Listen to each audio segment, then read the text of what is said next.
Good morning, good afternoon, and also good evening to friends and colleagues and attendees around the globe. I'm Glenn Hubbard. It's my distinct privilege and honor to welcome you today as we continue the conversation in our second annual Chazen Global Business Forum. The Chazen Institute has for 31 years been the center at Columbia Business School for global business education. It was the brainchild of Jerome Chazen, Jerry Chazen, 1950 alumnus of the school, founder of the Chazen Institute, and one of the creators of the Liz Claiborne Company, who sadly passed away earlier this year.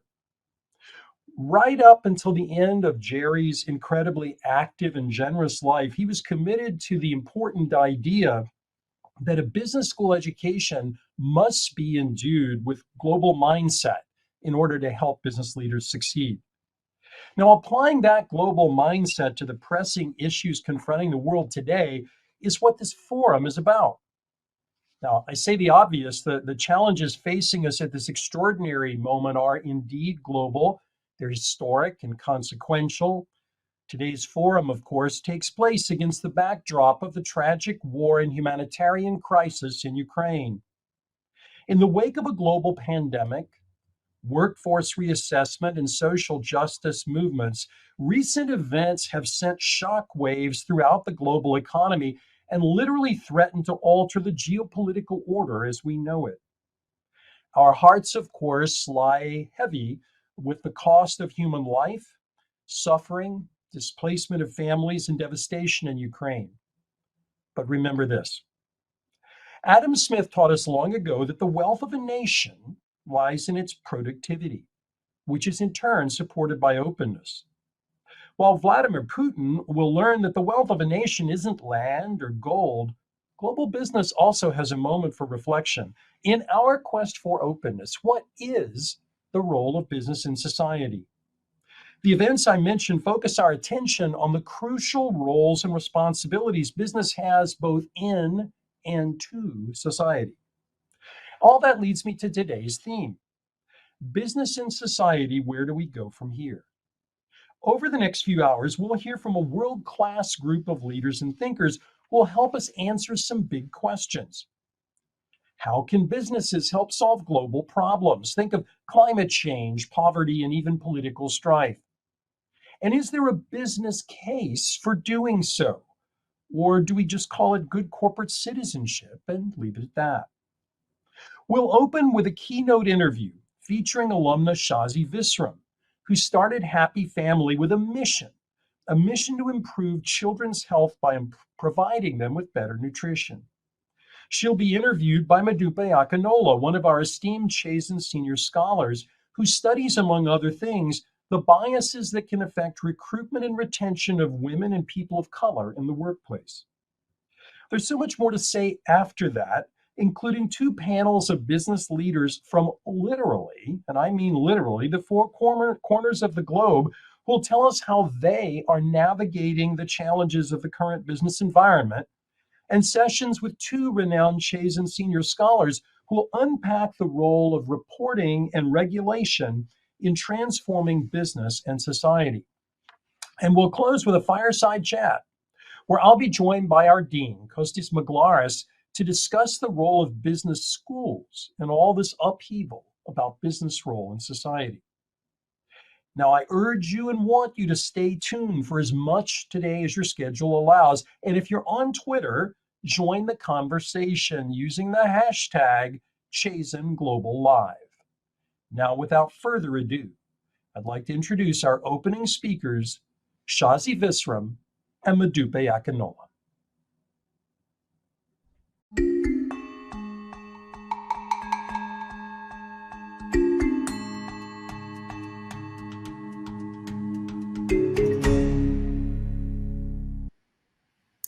Hello, everybody. It is such a treat to be here this morning for us on the East Coast.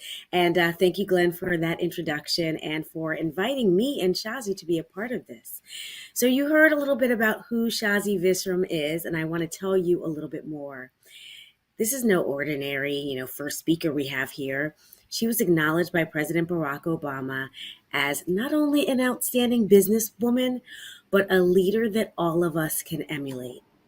And as Glenn said, Shazi founded Happy Family with a mission to change the trajectory of children's health through nutrition. And then she ended up leading Happy Family to become the largest and fastest growing organic baby brand in the US, while also becoming a certified B Corporation. And today, Happy Family is a global brand, which is relevant for our session on global business. And she hasn't stopped there. She's continuing her life's work of protecting and promoting babies' health through Healthy Baby. Shazi, welcome, and thank you so much for joining us today. It's so good to see you. I'm so happy to be here, Madupe. Thank you for including me in this conversation. Absolutely, absolutely. Now, this session is about the business case for solving global problems. And I want to hear more about your founding of your company. What was the global problem you were seeing that led you to found this company that has been so successful? Well, for me, what I recognized, and I was actually a student at Columbia Business School at the time, and I was really trying to find my why and my purpose in life. And I realized that there was this major epidemic of children's health affecting, our children. At the time, it was 30% of children would get adult onset diabetes by the age of 12. 10% were having neurological disorders, and the list of the potential health effects were so terrible and chronic. And to me, all seemed related to food and nutrition at an early age. And so I had this idea to, change the world with organic baby food. And I started, one step at a time, quite literally in my kitchen. But the concept was, how can we create something better that that hadn't been, baby food traditionally. A lot of times I think we entrepreneurs look at an old system and say, wait a second, that system was designed for a different past. And in the 1930s, baby food was created to be cheap and consistent and convenient. And that was a new market segment.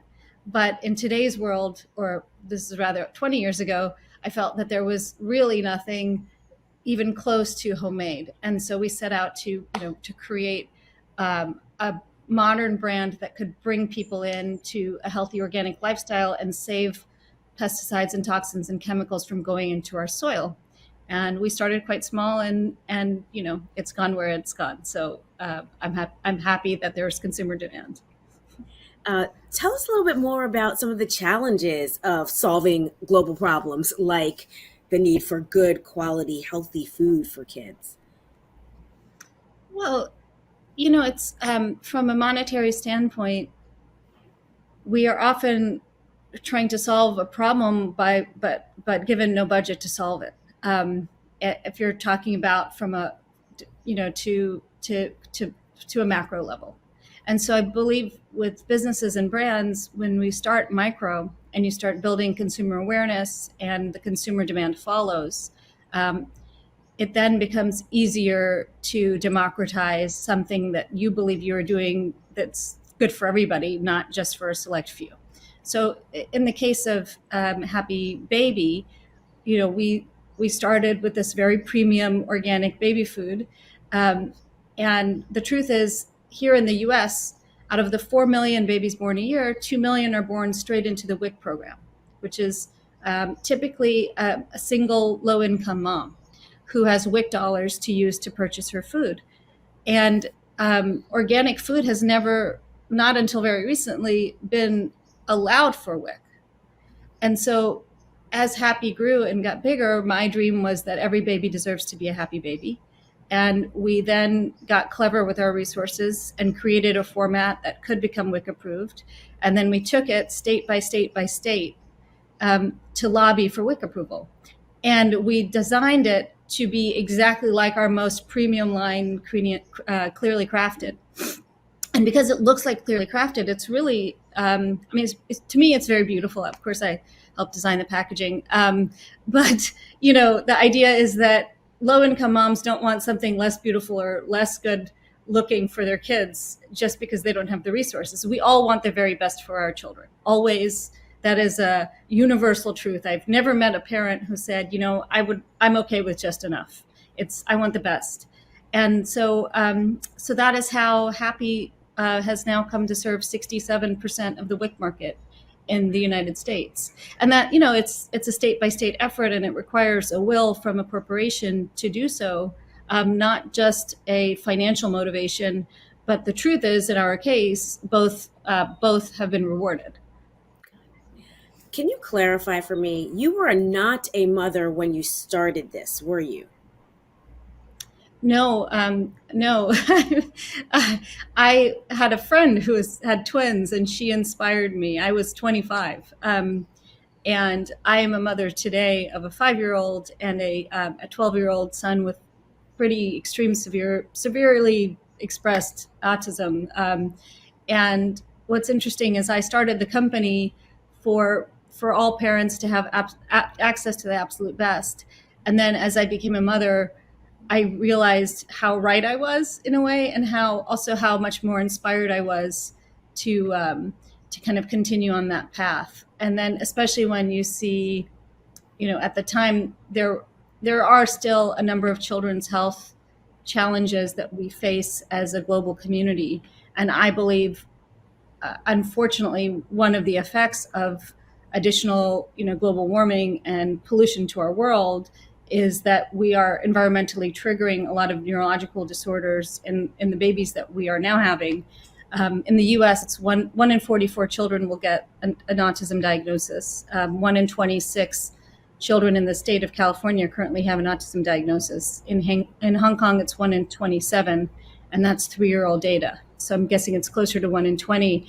And so this phenomenon is affecting us all, and it's a reflection of how we, as stewards of our planet, I believe, are really responsible for protecting the most vulnerable amongst us, who then go on to ideally solve the problems that they inherit one day. And I feel very certain that, me as a business person, I'm very much inspired by my own experience as a mother. And I don't, so now that I'm a mom of a child with special needs, it isn't just kind of important. Not that it's just so much more critical that we start doing things right, because if he is, so to speak, one of the canaries in the coal mine, then I feel like it is a moral obligation to address what I believe is, the biggest epidemic of our time, which is developmental health. Yeah. I mean, I partially asked that because the experience in your story of starting your company speaks to the value and benefit of people speaking up. The fact that your friend was a mother and shared with you, even though you weren't, helped you in solving a global problem, which I think is super, super important, which speaks to the power of the mother. I'm curious about your mother and her being an inspiration for you in this work. Do you want to share that with us? Sure. My mother is extremely, extremely inspirational, tough woman. She grew up in Pakistan. She had 10 brothers and sisters. Every year when it came time for them to decide if she would get to go to school that year, it would be a big if, because they didn't have the resources. They didn't have furniture in their house. And she quite literally did walk hours to and from school. And then the final year, which was the 13th year, she won a scholarship, which was to finish her school and then go on to the equivalent of university for becoming on track to be a doctor, which started as a nurse. And so she did her years of service, graduated, and actually was one of the first women in all of Pakistan to open up her own medical clinic. She delivered almost 250 babies. Actually, I didn't even know this until way after I started Happy Baby. And then my mom and dad had an arranged marriage and moved to London and then Toronto, where I was born. And at that point, my mother was either changing bedpans in a hospital in Toronto, because that was all they said she was qualified to do. And then she ended up working with my dad at IBM. And they saved up enough money to buy a little store. And so many Americans would come in the store, and they fell in love with Americans. And they then had the idea to move to the United States. Someone my father knew sold them a motel in Birmingham, right outside of Birmingham, Alabama.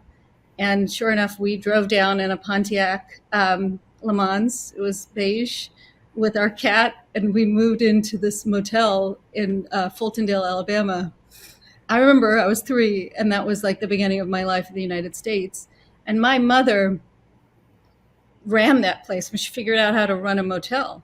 And then she figured out how to buy 3 more and some dry cleaners and some land and all kinds of stuff. I've never seen anybody like that. Like, she's not the most polished and warm mother, but but I mean, I've walked in on her learning HTML, and it's so there is a power there that I've experienced, where when it's your mother and they feel like they have to protect you, they just go all out and sort of sky's the limit. And I have now experienced that for my own children, but I learned it from watching her. So yes, Wow. that's fun. So it sounds like being of service and being an entrepreneur is clearly in your DNA, that you got from her, and very likely your father too. Now, I know you've stepped back from some of the daily operations of Happy Family. Can you talk about this next phase? I mean, you did mention your son and some of the advocacy work you're doing on behalf, even just you sharing some of those statistics to me is some of the advocacy work that we need to be doing to understand some of the dynamics at play now. Could you talk more about that and your journey? Sure. Well, number one, I think as a business person in today's world, you're remiss if you don't recognize that we need to create a true equality between men and women in the workforce. And so that has been a kind of common theme for me in the past many years. My son and our situation has inspired another company, and I've been working on that since 2018. It's a startup called Healthy Baby. And the idea actually is to create a new standard for what is safe in our baby's environment, which is throughout their day, all of the essentials that they are regularly kind of sitting in or exposed to. Like for a diaper, for instance, you sit in a diaper 24 hours a day for the first 3 years of life that your brain is developing. And only until very recently did we start questioning, what are the materials made in these diapers? And you wouldn't think that there would be toxic chemicals, but we found 4,400 to ban and not include in our diaper. So I say our diaper is the Tesla of diapers. But the brand's purpose isn't to sell diapers, although I believe they are the best in the world. The brand's purpose is to focus on the 3 years that your baby is in diapers and to support parents throughout that time.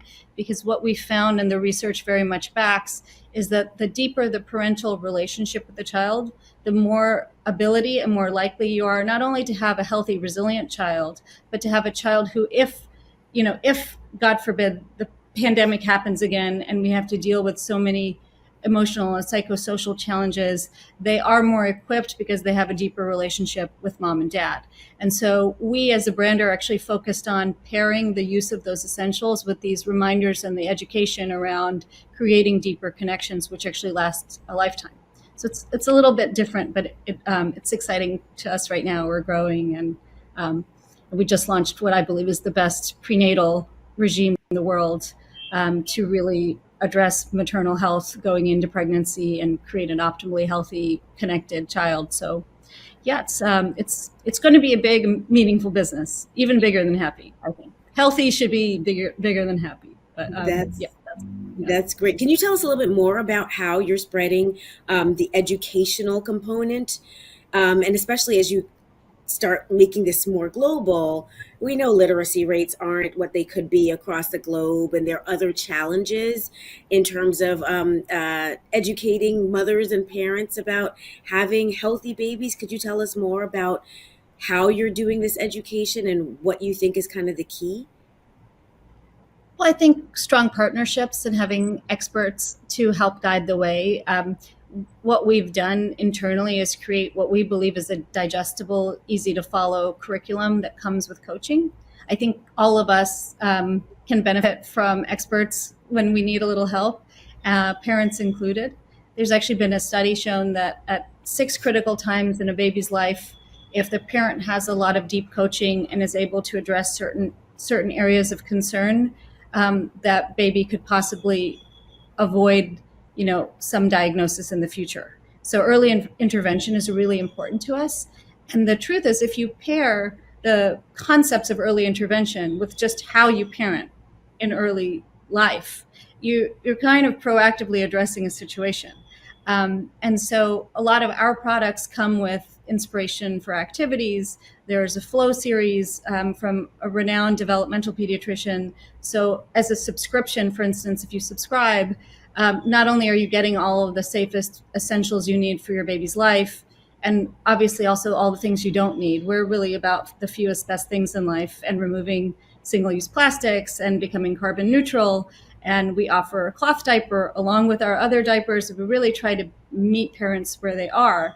But then from a content standpoint, we really connect one-on-one to create a personalized program for your baby based on their age and stage. And then that gets delivered monthly. And then we have personal coaches on standby when parents need help. Because the other thing about the pandemic is, going into it, maternal depression was 12.5%. That was the average, which sounds really high because, a lot of times women don't talk about postpartum depression, but it's a very real thing. And if you're going through that and you're not feeling connected with yourself, it's very difficult to connect with your baby and set them up for a lifetime of attention and cognition and connection.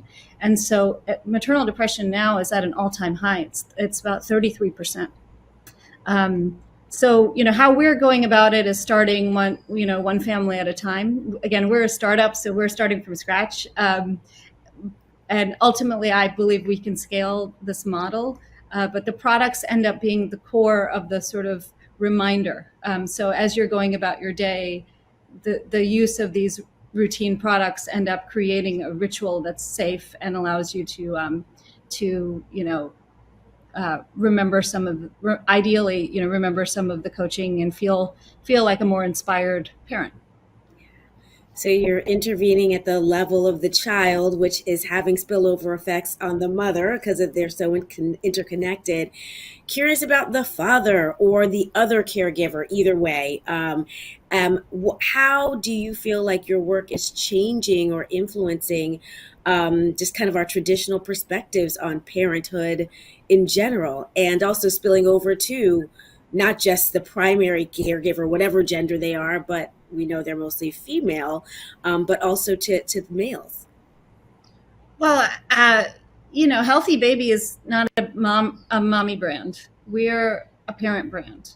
In fact, I was just saying an email last night because we were talking about what to do for Mother's Day. And I said, I want to do something special for Mother's Day. And I always want to do something special for Father's Day. But we should actually create a company-wide Parents' Day because there are all kinds of parents and caregivers in the lives of our children. And fathers, of course, need to be far more included in the conversation because, they are stepping up and doing a lot of the work. And then they feel like they're talked to in this goo-goo gaga way that excludes them. So, I think, creating an inclusive environment for parents to parent versus always thinking that it's the mother's responsibility to find the caregiving and it's her employer that should focus on, so many of the challenges that actually affect a family unit. I think, dads are stepping up. My husband right now is actually with a caregiver taking care of my son here at vacation so I can be here with you guys. And we have a caregiver and the grandparents at home with my daughter. It really does take a village. And sometimes you don't feel like you have a village. And I think that we have to rely on each other to sort of recreate that in today's world.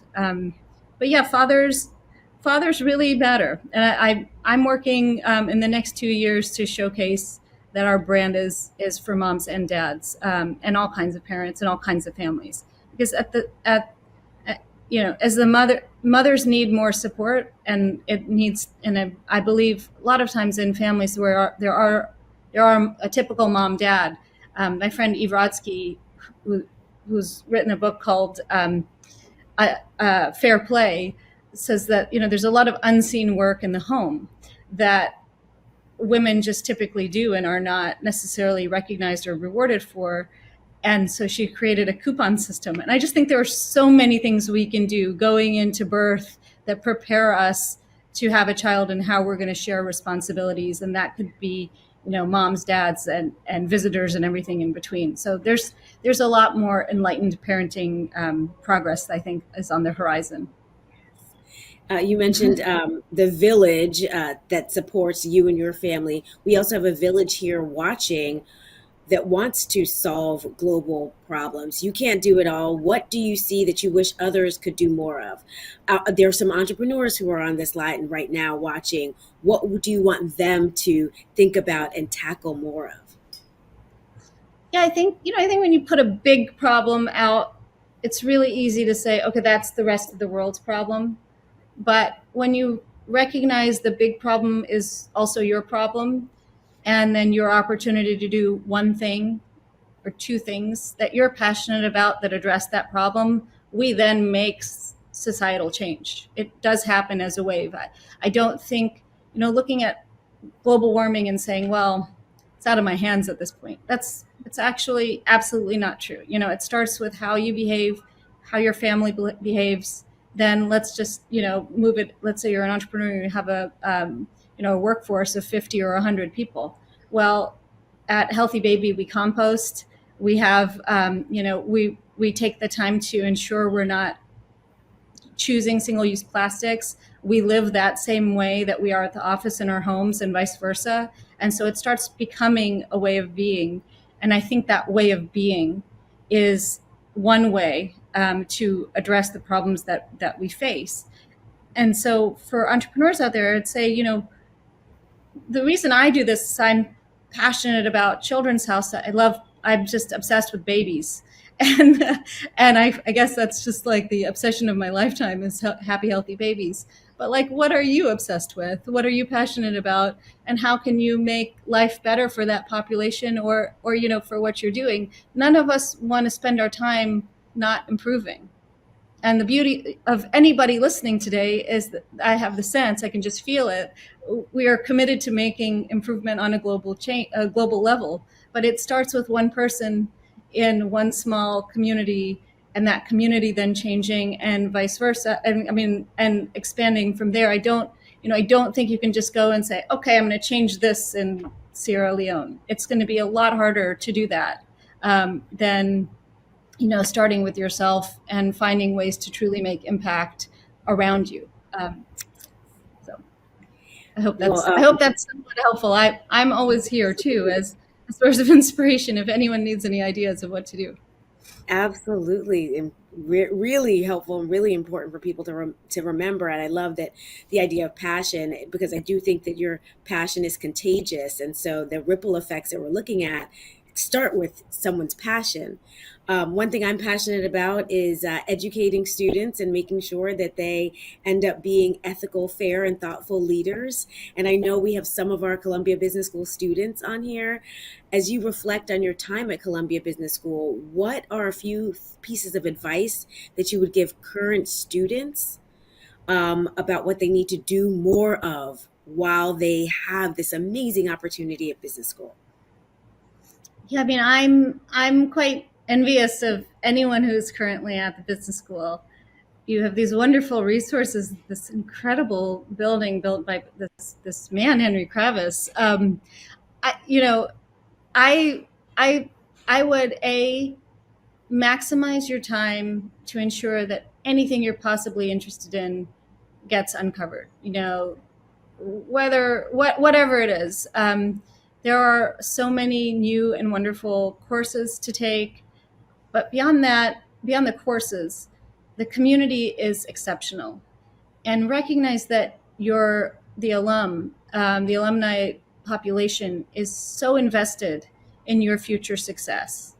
I would never, when I was starting Happy while I was in business school, it was my number one way to get support from the outside community to help me. So I didn't know anything about organic baby food manufacturing, microbiological issues with commercializing food. There were a host of things I couldn't have known about, but I wanted to do this. It was my idea. I was in the greenhouse. I was going to build this business, and I would email almost everyone in the external world that was sort of important in their field, and say, I'm a student at Columbia Business School. I'm working on this project. It's really meaningful and embraced by the campus. Can you help me? And can you help me, coming from a Columbia Business School student, is a very powerful combination. And if I were you guys, I would be writing "can you help me" emails all day long to whoever you need, because it is very different once you graduate. And so while you have the moniker of student and the protection and the ability, ask for help. And utilize your friendships, because your friendships can later on in life become your biggest support system. I don't know, am I getting that? I think the school is now well poised to create really wonderful leaders under your guidance that put ethics at the top of their list. And I feel like we've really come a long way. So it's wonderful to be here with you to talk about this. And then also just having the courage to ask. That's what I love about, the "can you help me?" Some of it is just having the courage to leverage everything around you to do something that will impact the world. In our last minute, I'm curious to hear your thoughts on, what do you know for sure? After having started these businesses, doing the work that you've done, what is one thing you know for sure that you want to leave our audience with? I don't know, you're going to stump me. I mean, here I am on vacation and just woke up at the beach. So here's what I know for sure. I know that success does not equate to financial success. I've had nothing and I've had a lot. And having a lot solves some problems, but not all. And I know for certain that if you work on yourself and are happy with the person that rolled out of bed this morning and walked down the beach to come sit here and be with you guys, I feel blessed to be able to do that. And I feel lucky to have had my family situation, however challenging it is, because I believe that it is all here for a reason. And so, the one thing I know for sure is that we are not put on this planet to not help each other and make progress. And that is the one thing that gives me a level of satisfaction that rivals what I thought success meant before I had financial success. That is financial success. That's everything. Health is wealth, but like love trumps all. And I believe that we all know that. And I believe that it sets a new bar for business, because you all have to find a way to do business, make a difference, and then be happy with yourself. And then once you do that, you have the triumvirate. And so that's the one thing I will tell you today, tomorrow, and the next day that I have learned from my short journey. Shazi, I think that is perfect and exactly what we need to hear as we continue with our day. And with this work of solving global problems. Thank you so much for spending time with us today, and hope you have a great rest of your vacation. And thank you for the sacrifice that it means to be here this morning, despite the fact that you could be on the beach longer. And thanks for being. Asks me to do something, I will gladly show up. I love you guys, really, and I'm excited to hear how the rest of the day goes. Wonderful. Enjoy the rest of your day, and thank you again. Thank you. My pleasure. Take care.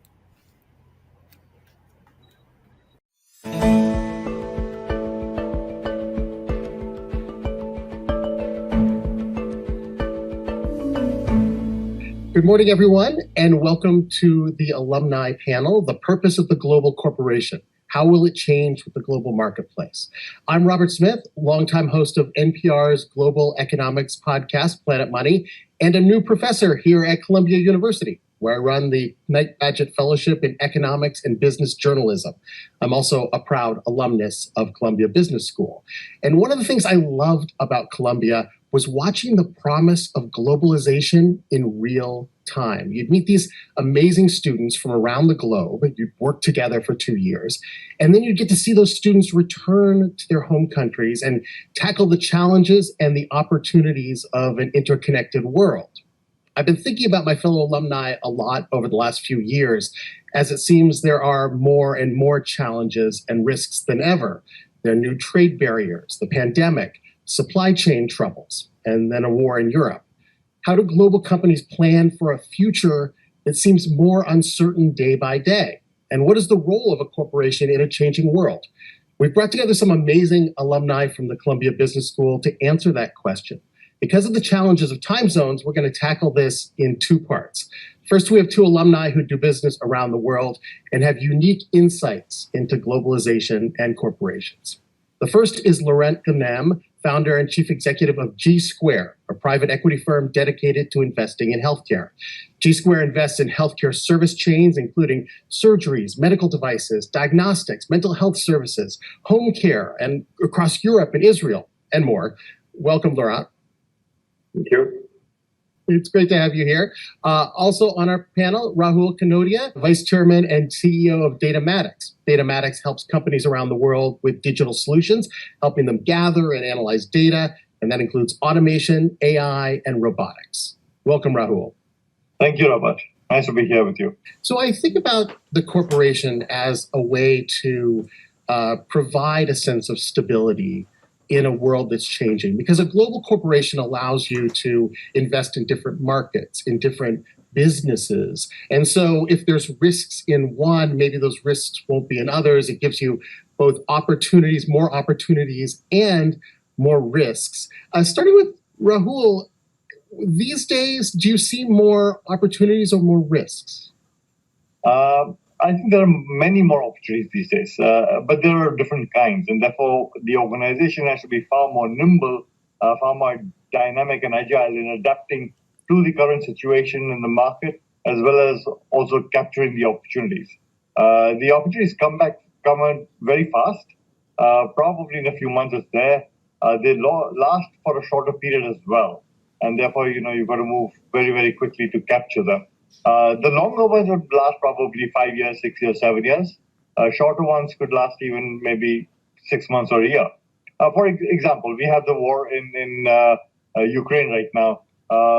As company, Datamatics has in a way benefited because some of the customers who are working in Ukraine now would want to shift the work out of Ukraine because those people are not able to work, obviously for obvious reasons. So in that sense, there's an opportunity that we have to capture very fast. But some of them, like automation and robotics, is an opportunity that lasts for the next 5 years. So it varies depending on what you're trying to do. Different businesses, of course, react differently. In India, when we went into a lockdown during COVID 2 years ago, it was an announcement by the Prime Minister Narendra Modi. He announced, and in 4 hours, the entire country was in lockdown. And you only had a 4-hour window to do anything. And therefore, how do you dynamically change and get your operations up and running where people didn't even have time to go to the office and pick up the laptops or something like that. So the world we are living in is unusually dynamic, and with that brings its own challenges, but also the opportunities. And we've been able to do things where we could ramp up 600 people in 2 days and work new recruits in 2 days, work, get the projects delivered, and then ramp down again. And that was a very unique and different kind of a challenge. And being a global organization that allows you to tap into talent in different parts of the world. So we could tap into the Philippines and India and the US and Europe simultaneously to ensure that the projects don't suffer. Laurent, we're seeing a lot more what I would call correlation. There was a day where what was happening in Finland was different than what was happening in Israel. But a lot of the trends I talked about are correlated trends. Certainly the pandemic that went around the world, but also supply chain problems, which popped up in the United States and of course spread to Europe, and we see in Asia. So Laurent, are you seeing the sort of same problems pop up in your different businesses around the world? And are they faster, like Rahul says?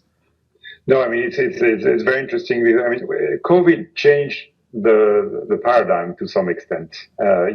Before the lockdowns in various countries, which happened actually at different times in different manners, we were sort of in denial. It was a Chinese problem, then it became an Italian problem, and then suddenly it became a French problem, and it became a UK problem, and then the rest of Europe. It was kind of very strange. But when it appeared that the lockdown was coming, we had at the time 16 portfolio companies in I would say 9-10 countries altogether. So we actually sat down virtually because we couldn't go to the office anymore.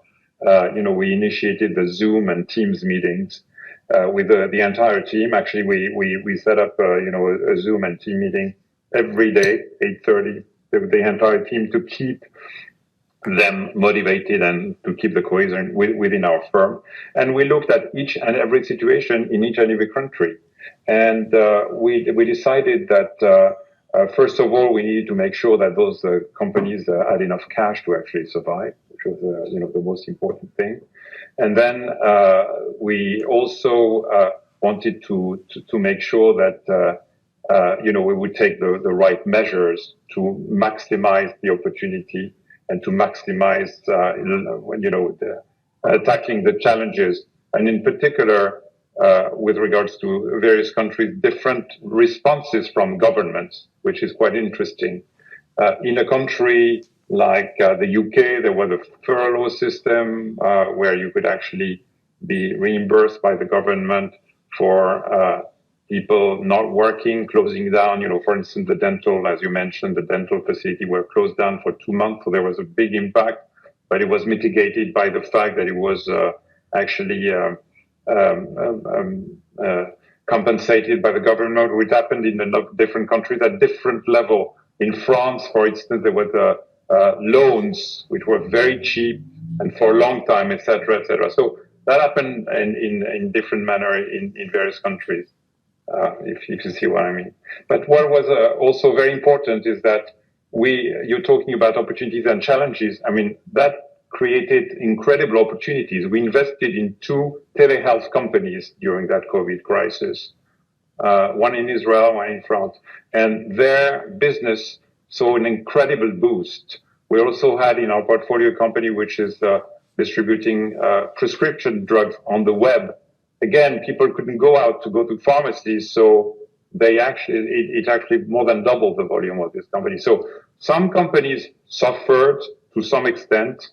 Some were very resilient because they had to continue carrying the business, and some were extraordinarily boosted, and their value increased tremendously over that period. So it was really a period where we saw so much change in not only the portfolio, but also the way we manage the firm here. What's fascinating, because you're both talking about the value of diversification, even if the risks are correlated, even if we're seeing the same thing happen in many different companies, the way the specific sectors respond is nuanced, the way governments respond is different.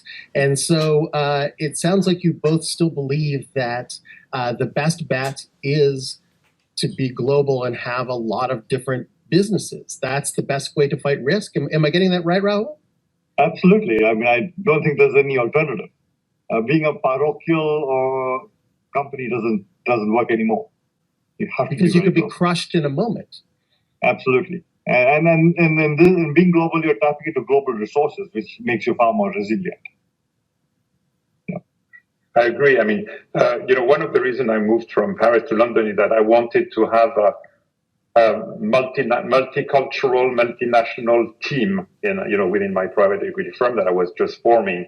And I could not attract non-French talents to Paris. I mean, people go to Paris because they love wine or food or whatever, but London was actually, the place to be and I have today, a team of around 25 people, and I have 14 different nationalities, and many languages spoken. So this is the way I see globalization. And I have not only Europeans, but I have also a Chinese, I have a Singaporean, I have an Indian, etc. So lots of people from around Europe, but also from around the world. And that's what brings the diversity within our firm. So at Columbia Business School, I think we all were taught similar lessons. about the value of globalization. And one of the things that we were taught is this idea of sort of just-in-time inventory, of reducing your amount of items you have on hand, and really trusting the global supply chains to be able to deliver what you need when you need it. And in fact, the more just-in-time you are, the more successful your company can be. And it sure seemed to work for a decade or so. As we've seen these supply chain issues around the world, are you changing your point of view on this, Laurent? Especially because I know that you both manufacture items and obviously in the medical field use an enormous number of supplies from probably every country in the world.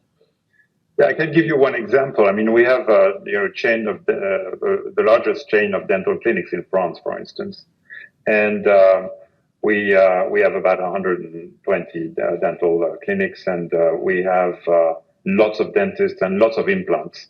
And we actually created a joint venture with in Chazen in China with a manufacturer, because all the dental crowns are manufactured over there. I mean, the vast majority of those implants are manufactured over there.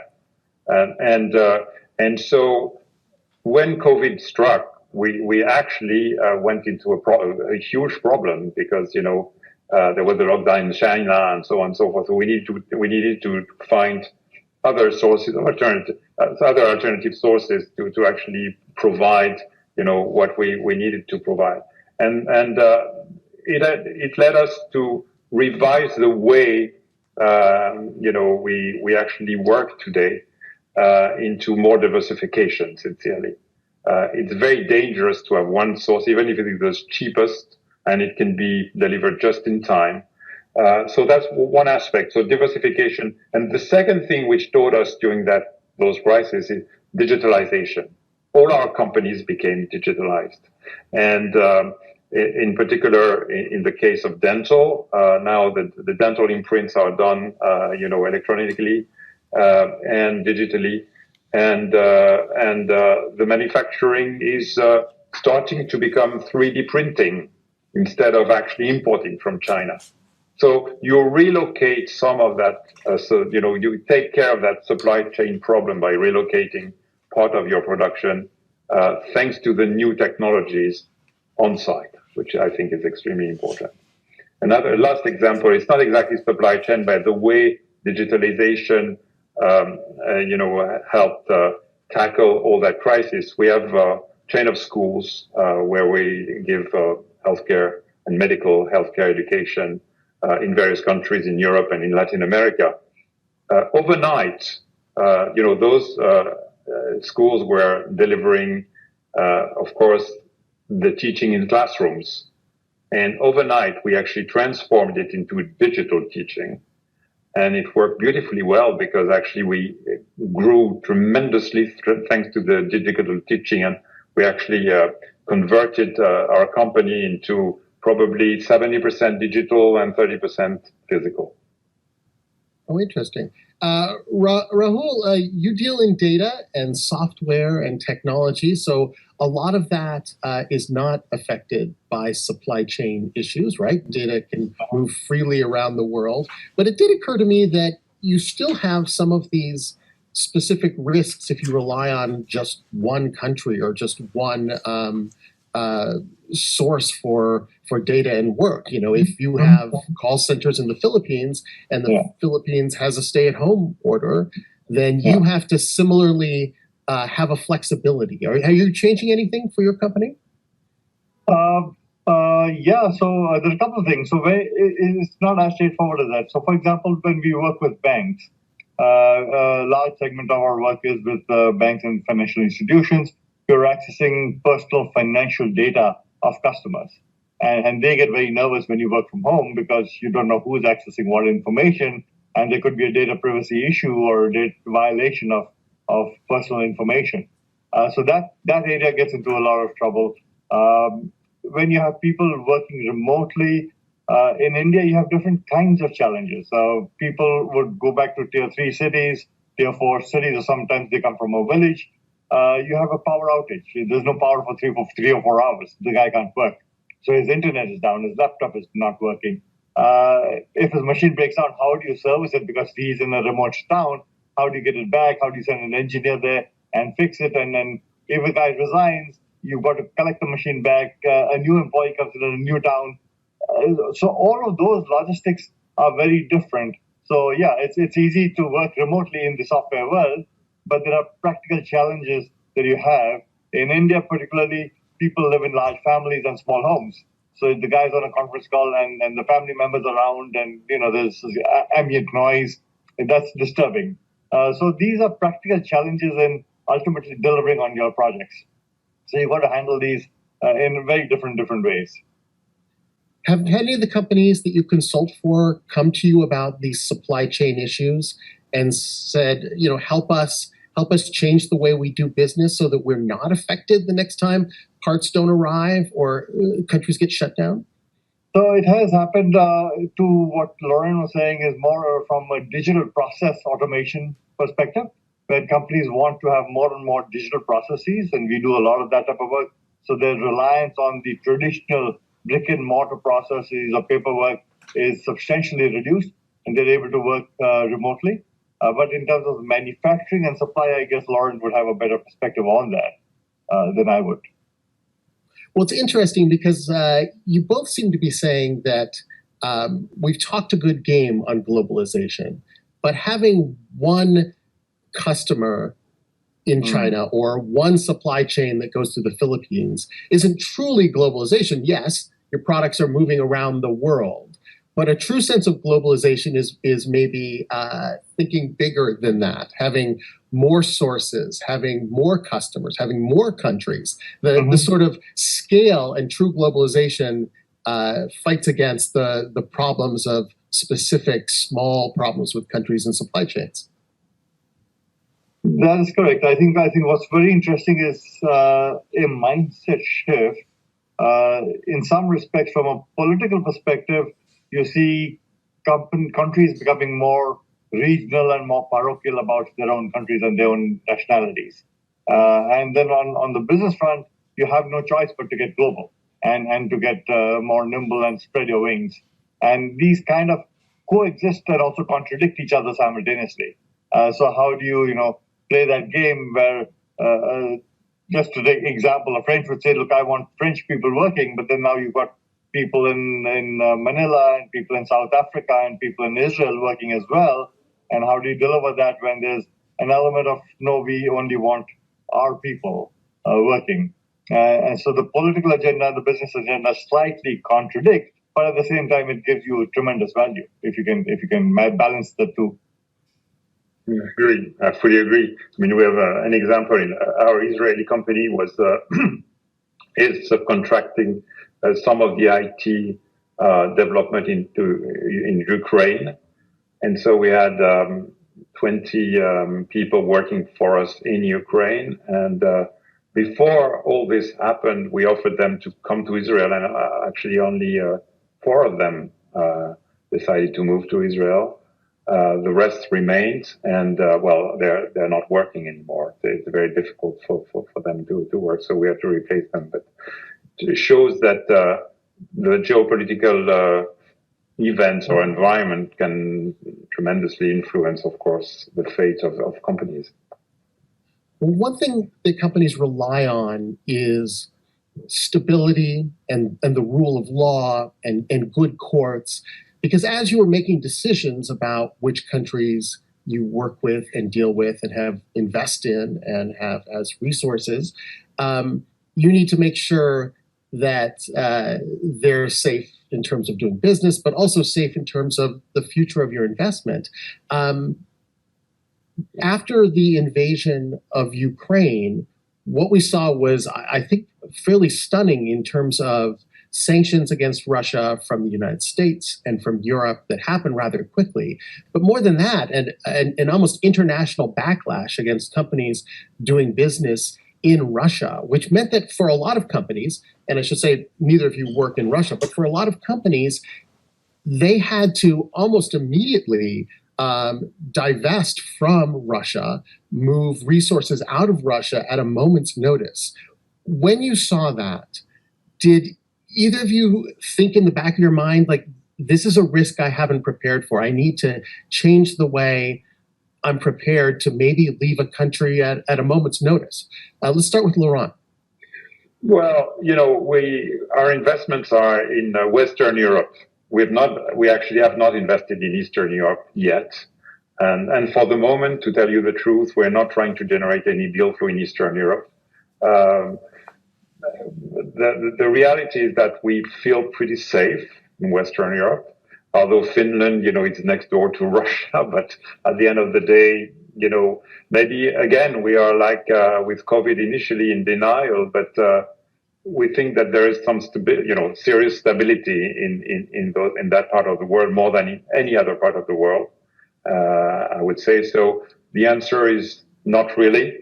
The thing which has changed is the fact that we're raising a new fund, and my question has been to the investors and my placement agent whether the Americans who are potential investors in our fund investing in Europe would say we don't want to put money in Europe anymore because there is a war, it's dangerous, and so on and so forth, even if we are investing in Western Europe. And I don't have the answer yet. The answer will come soon. Rahul, beyond war, you have companies in many different countries and customers in many different countries. And it doesn't have to necessarily be war these days. It could be the way a president of a country treats human rights. It could be something that maybe some country decides they're going to send arms to Russia, and all of a sudden there's a worldwide backlash. Do you worry about this, Rahul? Not so much in terms of that, because we've had actually this war between Russia and Ukraine is not, well, we've had the war in Afghanistan. Before that, we had the war in Kuwait. Now we have Russia and Ukraine. So you've had wars in the last 2 decades, and I'm sure over the next 1 decade there'll be some other war somewhere. And some are smaller, some are bigger. You've had this funny situation with the COVID situation where pretty much all countries went into lockdown, and mobility of people across borders almost came to a standstill across all countries. And I know we had employees in some, Fiji Island who got stuck there because he couldn't go. Somebody was in Korea, got stuck there, couldn't move. So we've had these situations. So I think one has to be mindful of this dynamic change, and where it's not only about war, but you could get stuck in a country, or you could not travel out or in different situations. And I think that is going to repeat itself in some shape or form as we go along. And therefore, as an organization, whether it's war, whether it's COVID, whether it's something else, maybe just a political standoff. It may not be war also, but just a political issue. India and Pakistan keep having political issues. Sometimes they do close airspace for each other. It does happen. With China, we had a border skirmish from India. So these things do happen. It doesn't have to be nasty, but it does create business challenges depending on where you're interacting with. One as an organization, one has to be prepared because you don't know which direction it's going to come from. Robert, if I may, there is one thing that I would like to add, which is something which is becoming sort of mainstream and big trend is called ESG. And maybe a couple of years ago you never heard of it in America, but sincerely, it was invented in Europe by the private equity association in Europe, who decided that it had to be done, and then the UN, created the UN PRI and all the rest, etc. And we've been very much into this. Actually, we signed the UN PRI at D Square in 2012, so we were a very young company at the time, so that's 10 years. And this has become extremely important, all over the world. And I think this is part also of the way globalization will look like in the future. I don't know if you would agree. Rahul, how does this affect you, the ESG? Well, So we've been doing a fair amount of work with some of the rating agencies in helping them rate companies on ESG parameters. And there's no standardization right now. Each one uses a different norm. Not yet. But yeah, so it's very interesting. There's more talk about it than actual action. So there's still right now, I think a lot more work needs to be done on ESG. Is it a good move? Yeah, absolutely, yes. Does it impact operations of companies? Not quite as yet. It may, depending on how the regulations come in, but as of today, still early stages. So is it impacting my business? No. Will it impact in the next 5 to 10 years? Yes. And we'll have to sort of see how to blend it into our operations. It's just so very interesting that I think maybe people had a slightly wrong view of globalization where they thought, with true globalization, it's all about markets and businesses, and we can sort of ignore politics and borders and country lines and the various ESG concerns of the constituents of a country. And it's just become entirely clear that yes, there may still be the dream of doing businesses in every market, of sourcing wherever the best products can be found, of really sending investment around the world. But the last 2 years have really reminded us that you are corporations that exist in a place, that do businesses in other places with people and governments and things that can go wrong. That's absolutely true. Absolutely true. And I think, we see the impact. I mean, we're as you said, Rahul, the KPIs are not defined properly, and we're trying actually to define the KPI within our industry in order not to be dictated by civil servants who don't really understand what business means. But, you're going to Finland. We actually experienced something, in the Finnish company we had at the time where we had about, 1,500 people employed, and twice a month pay slips paper. Yeah. And so we immediately said, okay, let's do it electronically, instead of paper. We'll kill less trees. And we did that very quickly. And we saved something like 60 or 70,000 euros a year, just like that. So ESG is good for the world, for the environment, but also it's a good business practice. Yeah, and a good opportunity for you, Rahul, who deals in data and cloud services. Absolutely, exactly. Well, listen, I want to thank you.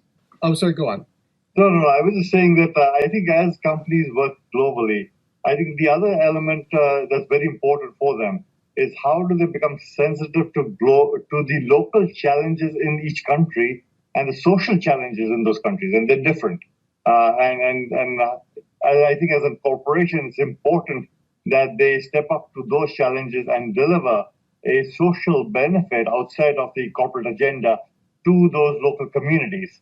And I think that's very critical. It's not really part of the ESG system per se in that sense, but nevertheless a very important element for global corporations. Well, but if I may, sorry, yes, go on. Just to add just one word, if it's okay. We've not talked about labor, but I think that's also an important part of the debate. Labor shortage, in various jurisdictions, in various let's say countries. Sincerely, in the UK, we've had Brexit, which has not made things easy. Because we have shortage in our companies, that's for sure. But also, and we all went to Columbia Business School. It seems to me that the new generation. I don't want to look like the old, who is saying it was better before. But it seemed that the young generations want everything now and more. Rather than actually be patient, and to me, it's very difficult to manage, to tell you the truth. And I sincerely, we don't know exactly how to tackle this problem, and maybe you can help us. Maybe Rahul, you have the recipe. we thrive in that environment. And that's what brings about change, and that's digital automation, and that's digital change. So we thrive in that. And I'd love to certainly engage on that count. Well, in the second half of our panel, we will talk about labor, and we'll talk about what the corporation owes to the countries that it operates in. We'll bring that up, but we'll end this part of the conversation. Thank you very much, Laurent Ganem, Rahul Kanodia. Thank you so much for being with us.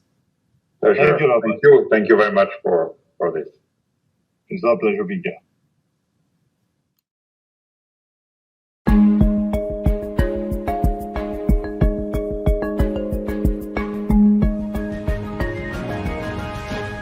We're back with our panel on the future of the corporation in the global economy. I'm Robert Smith from NPR's Planet Money and from Columbia University. And so far, we've been talking about the challenges to the corporation in the United States and Europe and to Indian firms that serve that market. But let's go bigger. Let's go maybe even more chaotic in the next part of our panel to Brazil and to China. I have two guests joining us who I'm excited to talk to. The first is Patricia Moraes. She's the founder and managing partner of Unbox Capital. She's invested in technology and growth equity companies. Welcome, Patricia. Thank you. Thanks for the invitation. It's a pleasure to be with the Columbia community. So Patricia's in Brazil, and let's go to evening in China, where Fred Hu joins us. Fred is the founder and chairman of Primavera Capital. Before that, he was a partner at Goldman Sachs and the chief economist there. Hello, Fred. Hi, Robert. So let's start in China.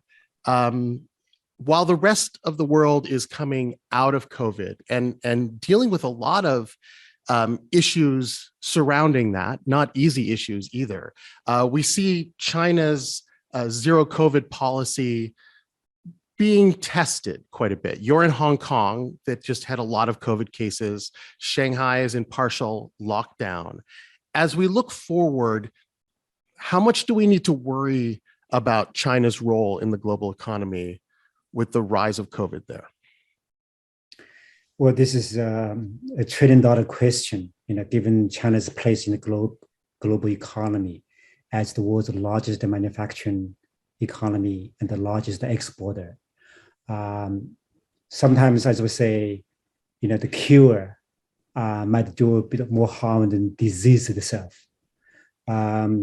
Yes, there's been outbreak, surge in Omicron across China, something the country has never seen, throughout since the beginning of the pandemic.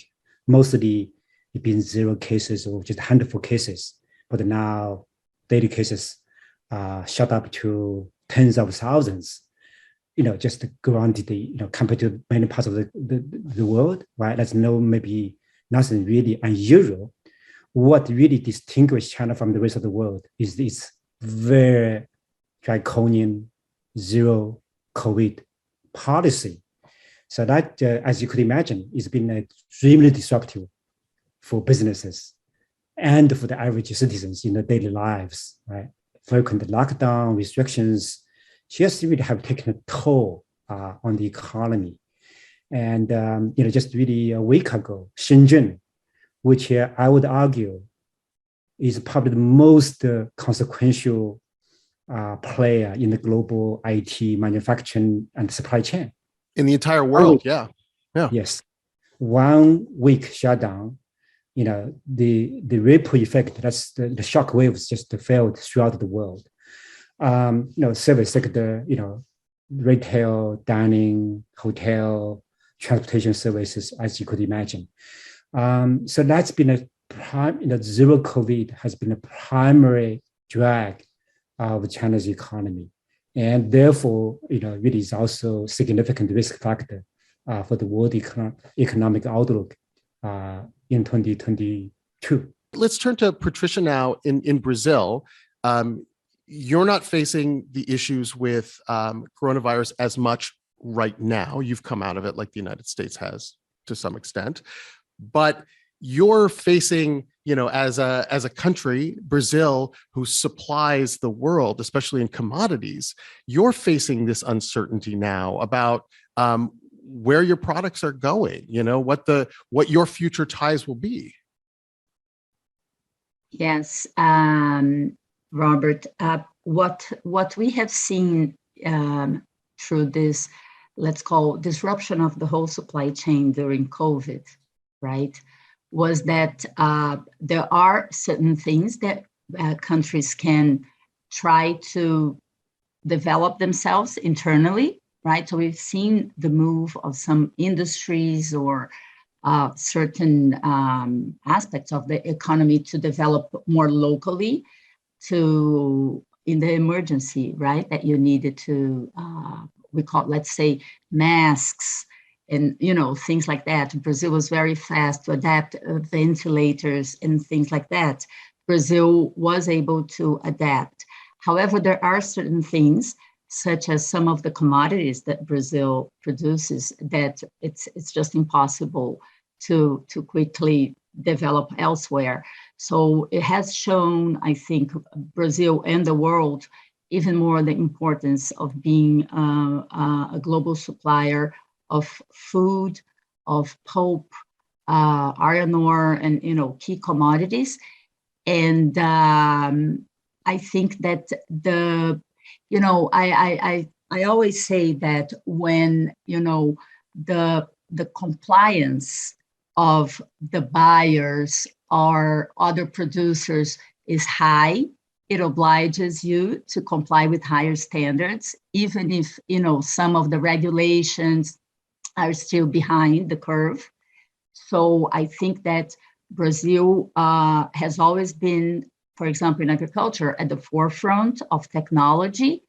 And it's even more now because of the visibility that it has gotten, focusing on sustainable ways of producing and actually marketing in a better way to show how, how those practices and sustainable practices, in a way, putting the light on the importance of Brazil in certain exports has actually obliged Brazil to evolve on the way it communicates how it's producing, evolve practices around some practices. So I think it's been a very good evolution for us. Well, it's strange if you were trying to run a business these days and you're trying to figure out your supply chains and where you're getting your products and where your labor is. We can talk about the labor issue too, because the alliances sort of seem to be changing. If I'm a company that relies on agricultural imports from Brazil, I now unfortunately are going to have a lot of competitors in Europe and especially in Africa too, who counted on Ukraine and Russia for certain exports. You can sort of see the supply chains, shifting in real time. And to you, Fred, you in China, the history of the past 10 years, in fact, your company, your success has been all about moving the United States and China closer together and cooperation in companies and in finance and in making those ties closer. And now we're in a situation where we worry about that. We worry that is going to happen over the next 10 years. Are we at a fundamental shifting point now, Fred, or am I just caught up in the moment a little bit? Robert, I think, we are really at the inflection point, for the last 30, 40 years, certainly since the end of the Cold War, the world has been converging, together, free market economy, trade, flow of capital, labor, human capital. So that has really produced tremendous benefits for the world economy. Just the world become much more productive, much more efficient because of division of labor, compared with the advantage, for example, Brazil, clearly has a huge competitive advantages, in agriculture, in range of commodities and some manufacturing goods as well. And in fact, China, Brazil trade has boomed. as trade between US and China and the rest of the world. So the world become more convergent and more dependent on each other, and there's a more elaborate division of labor. So resources have been mobilized, just more efficiently allocated. So like we have seen, this tremendous boom of the world economy and the tremendous creation of wealth, right? You mentioned earlier about the inflation. For many, many years, I lived in the US for many years, right? Inflation since the early 1980s, but all just disappeared. Okay, US had endured long, unprecedented periods of faster growth, employment growth, but very, very little inflation. Okay, so that really is from globalization, right? Just more countries produce and so keep the prices, consumer prices low. You go to Walmart, go to Costco and Whole Foods, just everything you can see from China, from Brazil, from all over the world, right? So consumers have many more choices at more affordable prices. So let's just say the benefits are just massive. At the same time, globalization clearly has also caused dislocation in certain community, certain segment of society, inequality and all that. So there's a lot of discontent and anger. So how to respond to that without, stop globalization, without, reversing completely? That's the ongoing challenge. But for Patricia and myself, as investors, right, we all strive in a more connected, interconnected world because we see more opportunities. And, so, as investor, we, probably have higher prospect of return on capital. But at this moment, I do worry that there's so much backlash, and on top of it, pandemic and the war. So this is all just a toxic mix that really threaten, the golden era of globalization, that may, really stop, slow, or maybe at its worst, just a reversal. You are both investors in companies. You deal with risk for a living, and you deal with interest rate risk, with market risk, with labor risk. There's all of these risks out there. Now, after the sanctions in Russia, I think a lot of people are surprised with how quickly investments in a country, which they always knew had certain risks to it, but that, investments in a country can become worthless because the world changes overnight. Political decisions made outside of corporations can all of a sudden upend things. So I'm wondering for both of you, is this a new thing that you have to think about? That as you invest in a company, you look at the economic fundamentals, but you also have to say, what happens if the leader of this country or that country does something out of my control and the rest of the world responds to me and my investment?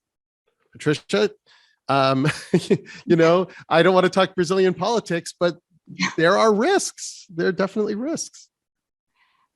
Robert, I think, I have a saying that is, if you make it in Brazil, you make it anywhere. Mimicking Frank Sinatra's New York, New York. Yeah. Just because, we've lived with volatility for many years, at least people in my age bracket. So it's little capital and a lot of creativity to get around volatility, be it in the FX, be it in politics or regulation. I think that we need to adapt fast. This is the new world, right? We've been doing this for 30 years and we'll continue to do this for 30 years. And it's, even though we can put barriers and we can, raise walls, the reality is the world is more connected than ever. I mean, I remember when I was at Columbia Business School, I didn't have a cell phone. I mean, I cannot even think how I did that. I had an answering machine and I had to call home from a payphone. So, to see if I got any job offers, right? Now, what I'm seeing is a little bit the other way around. I talked a little bit when we were speaking earlier about the globalization of labor in tech. That's not gonna reverse. I see even small companies. I invest in growth capital. Those companies are still starting to scale, and they have employees everywhere. Because people are working remote, especially in the tech world. So, I think that if you want to control outside risk, you're going to go crazy and not going to do anything. So what I've I've learned is let's do the best that we can inside the companies. Let's make them flexible.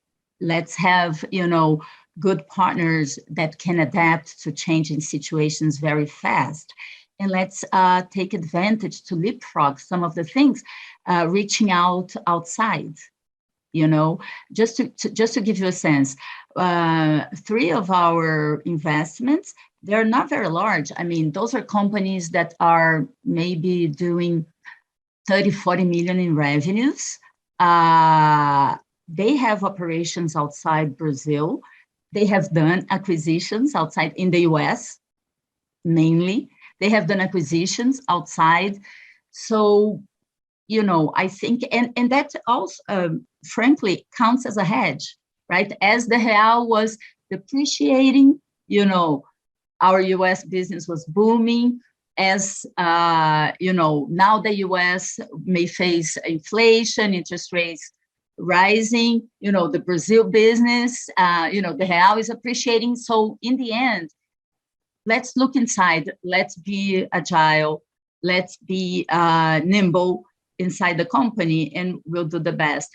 And just to close, I was at JP Morgan for 22 years as head of investment banking, and I've helped a lot of the Brazilian companies going outside of Brazil, the large companies. We're talking, the steel companies, mining companies, consumer product companies. And, it was unanimous across all the sectors that going outside decreased the volatility. You end up learning the best practices and have a very healthy exchange. Your management becomes more global and with a broader vision and frankly, better at what they do, right? So I think we can have the walls, and of course we need to comply, and especially in the war situation. I mean, I think all those decisions were very well thought out, but it's going to be tough to keep people inside. Well, we saw in COVID how tough it is to keep people inside, right? The world is global. People are global, and companies are made of people. Wow, it's morning in Brazil, so Patricia has an optimistic morning view. It's nighttime in China, not to be metaphorical about it, but Fred, do you agree, or do you see new political risks? As you look at where you're going to invest your money. Well, absolutely. We have seen rise in domestic political uncertainty and international political uncertainty, geopolitical confrontation and tensions just everywhere.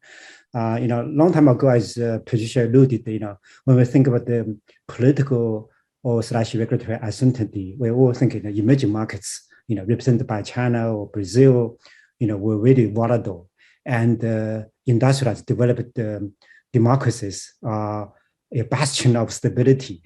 I think it's no longer true.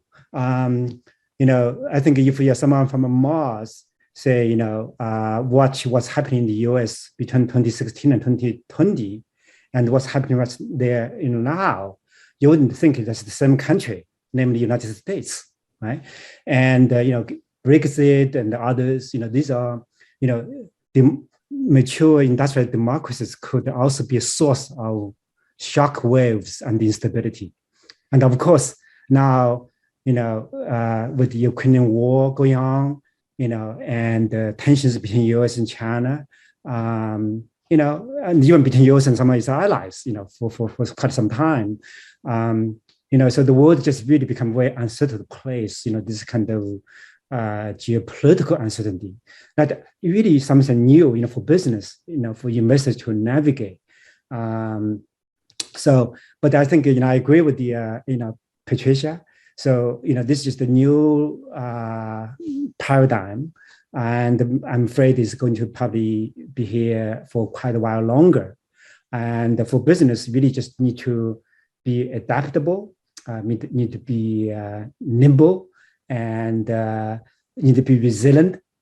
And I would say, if you have a chance, if you have an opportunity to be diversified, right? So like so that again, you need like geographical diversification and other, diversification. So that all, I think, Patricia, I'm sure what you learned at the Columbia Business School and all your, lifelong professional experience, may work to your benefit. Fred, I was watching a video that you made 10 years ago, where someone was interviewing you and asking you about what was going to happen in a decade and the challenges of the next decade, so I could fact check you. You talked about the challenges of domestic consumption in China and the rising middle class there. Check, absolutely. You talked about the challenges of market regulation and technology regulation that countries would have to struggle with, which was exactly right. We're in the middle of that, right? And then you talked about climate change.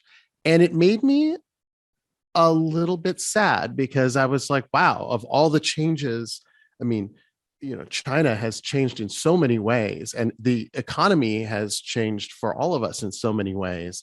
And yet, on the climate change issue, it feels like not only is progress slow, but the more problems there are in the world with war and inflation and supply chains, the further back climate change is pushed in the agenda. It seemed there are moments when the world and companies can talk about this, mostly during good times, but when the challenges come, it seems to get pushed to the back. Are you worried about this and about the progress we've made and about whether we're going to get a setback on dealing with climate change because of all of the chaos right now? Robert, we often hear about politicians declaring or this and that, as existential, threat. I really view climate change is uniquely, qualified to be an existential threat to all of us, to all nations, to our planet, Earth. In the short term, I worry, that given the Ukraine war, right, the sanctions and the spike in energy prices, and the inflation, so people scramble, nations, scramble to find the energy supply. So now, whether it's fossil energy, probably lower gear, right? Energy security supply trumps everything. So I worry about that, but I think in the mid to long term, I'm still hopeful. Compared to 10 years ago, I do think there's a much stronger global consensus. Governments, businesses, and individual citizens all come around to see, climate change, as a vast challenge to our world. So the answer is really the energy transition, right? So we need to really shift from carbon-heavy traditional fossil energy to renewable, clean energy, solar, wind, biomass, hydrogen, even nuclear, right? If we can have very safe, next-gen nuclear technology. So I think there are a lot of answers, but the transition is not going to be a straight line. It's going to be difficult, and there'll be a transitional cost.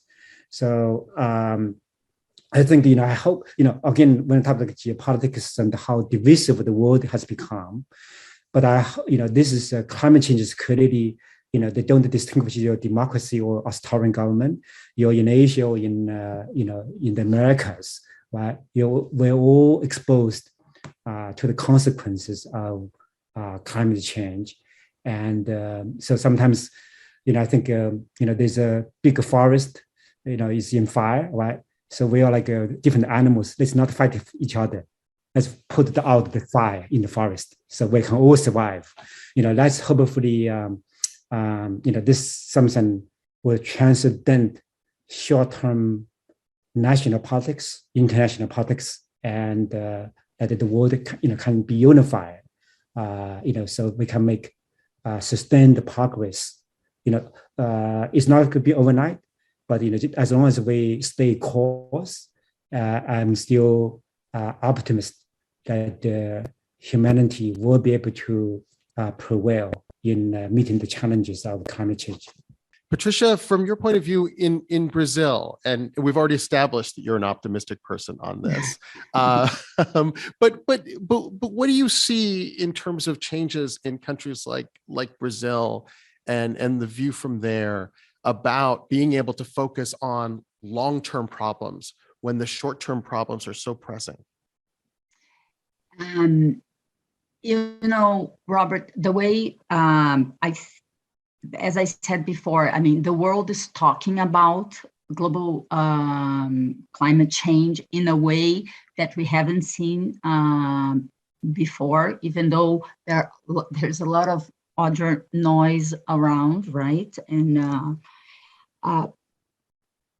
in my view, the next wave, we had in the last, let's call it 15 years, a huge impact of innovation in technology, right? Across all industries, across companies, right? So we had a wave of innovation through technology. I think that we have already seen the start of the wave of innovation in sustainability, which for me is the next wave. Wall Street is always ahead, right, to the financial markets. So what we've seen is a lot of impact funds, for example, all the asset managers talking about what type of investments they are comfortable, what compliance they want on their investments. Of course, we cannot just, adapt all companies to it, but just having the discussion and having, in a way, you change the priority. So when you're going to do an investment, instead of first looking for the return, maybe you should be looking for the way the business is being conducted first, as how it impacts the environment, and then look at the return. And I think that this is slowly starting to happen. And if we start to see, and I think we have already started to see a lot of innovation in sustainability, it will become cheaper, easier to adapt businesses to be more sustainable. Of course, we're not talking about all the businesses here, but if we can at least have a segment of the economy, which could be a large one. We talk about packaging, right, which is a big issue. We talk about clothing. It's not only the traditional ones that get beaten up, like fossil fuels, etc., energy, but you have other or agriculture. How can you do a more sustainable, produce more with less? We dream of the net zero, or even the positive farm, depending on how you work the land and how much chemical do you really need to use. So I think that innovation in sustainability is going to be a big driver of this change, and also a big driver of great companies to be created. We have time for just a quick question for each of you. So you're both investors, And as investors, you're clearly optimistic, because that's sort of the definition, right? You believe that the future will be better than the present. That's what investing is. But imagine if behind closed doors, one of your CEOs of one of your companies comes to you and says, there are so many unpredictable things. What is just one thing? What is the one thing I need to do to prepare for an unknown and uncertain and maybe rocky, chaotic future over the next few years? We'll start with Patricia. What's one quick thing a company can do? Team. You have to have a team that is excellent, that works together well, that is agile to change to circumstances. And I mean, frankly, that love what they're doing, not love in the sense, oh, I love my job, but they really believe in what they're doing. We talk about, purpose and all that, which is great. It's a simplification, right? But one thing is for you to be so focused in the dream to change the world, to impact the environment, or to improve society, that you will adapt and you will foresee what's coming. We cannot control what's outside. We can only control what's inside.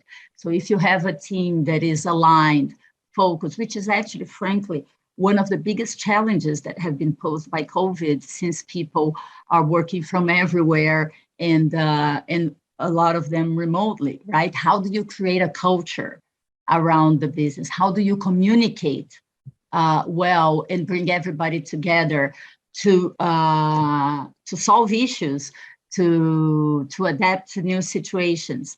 So I think probably, so have the right team, communicate well, and I think you need to be agile for the changing world. Great advice. Fred Hugh, we'll end with you. What's one piece of advice you'd give to a CEO at this moment? Well, first of all, I agree, with the Patricia has prescribed. Maybe I just put it in a different way. I would say it's just also adaptability, given, the world is just so uncertain, changes so fast, so many unpredictable. So, in the end, it's not necessarily the strongest or the fastest, right? It would be who can adapt, the most adaptable that would win.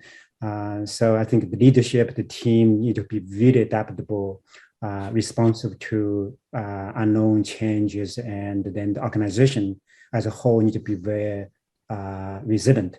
So that's how we can cope with all what's going on, some of the really crazy, negative stuff, scary stuff. But in the end, we could all succeed. Create more jobs, create more values, and make the world again, forward against all odds. Well, thank you both for being adaptable to all of the challenges that I've thrown at you. I think this panel has revealed all of my worries about the current moment and the future of the world. And both Patricia and Fred and our previous panelists have made me feel a little bit better. Like you're thinking about these things, and you're continuing to do your job and have hope in the future, which is what we all want to have. So thank you so much for being with us today. Thank you. Thank you for the invitation. Bye-bye.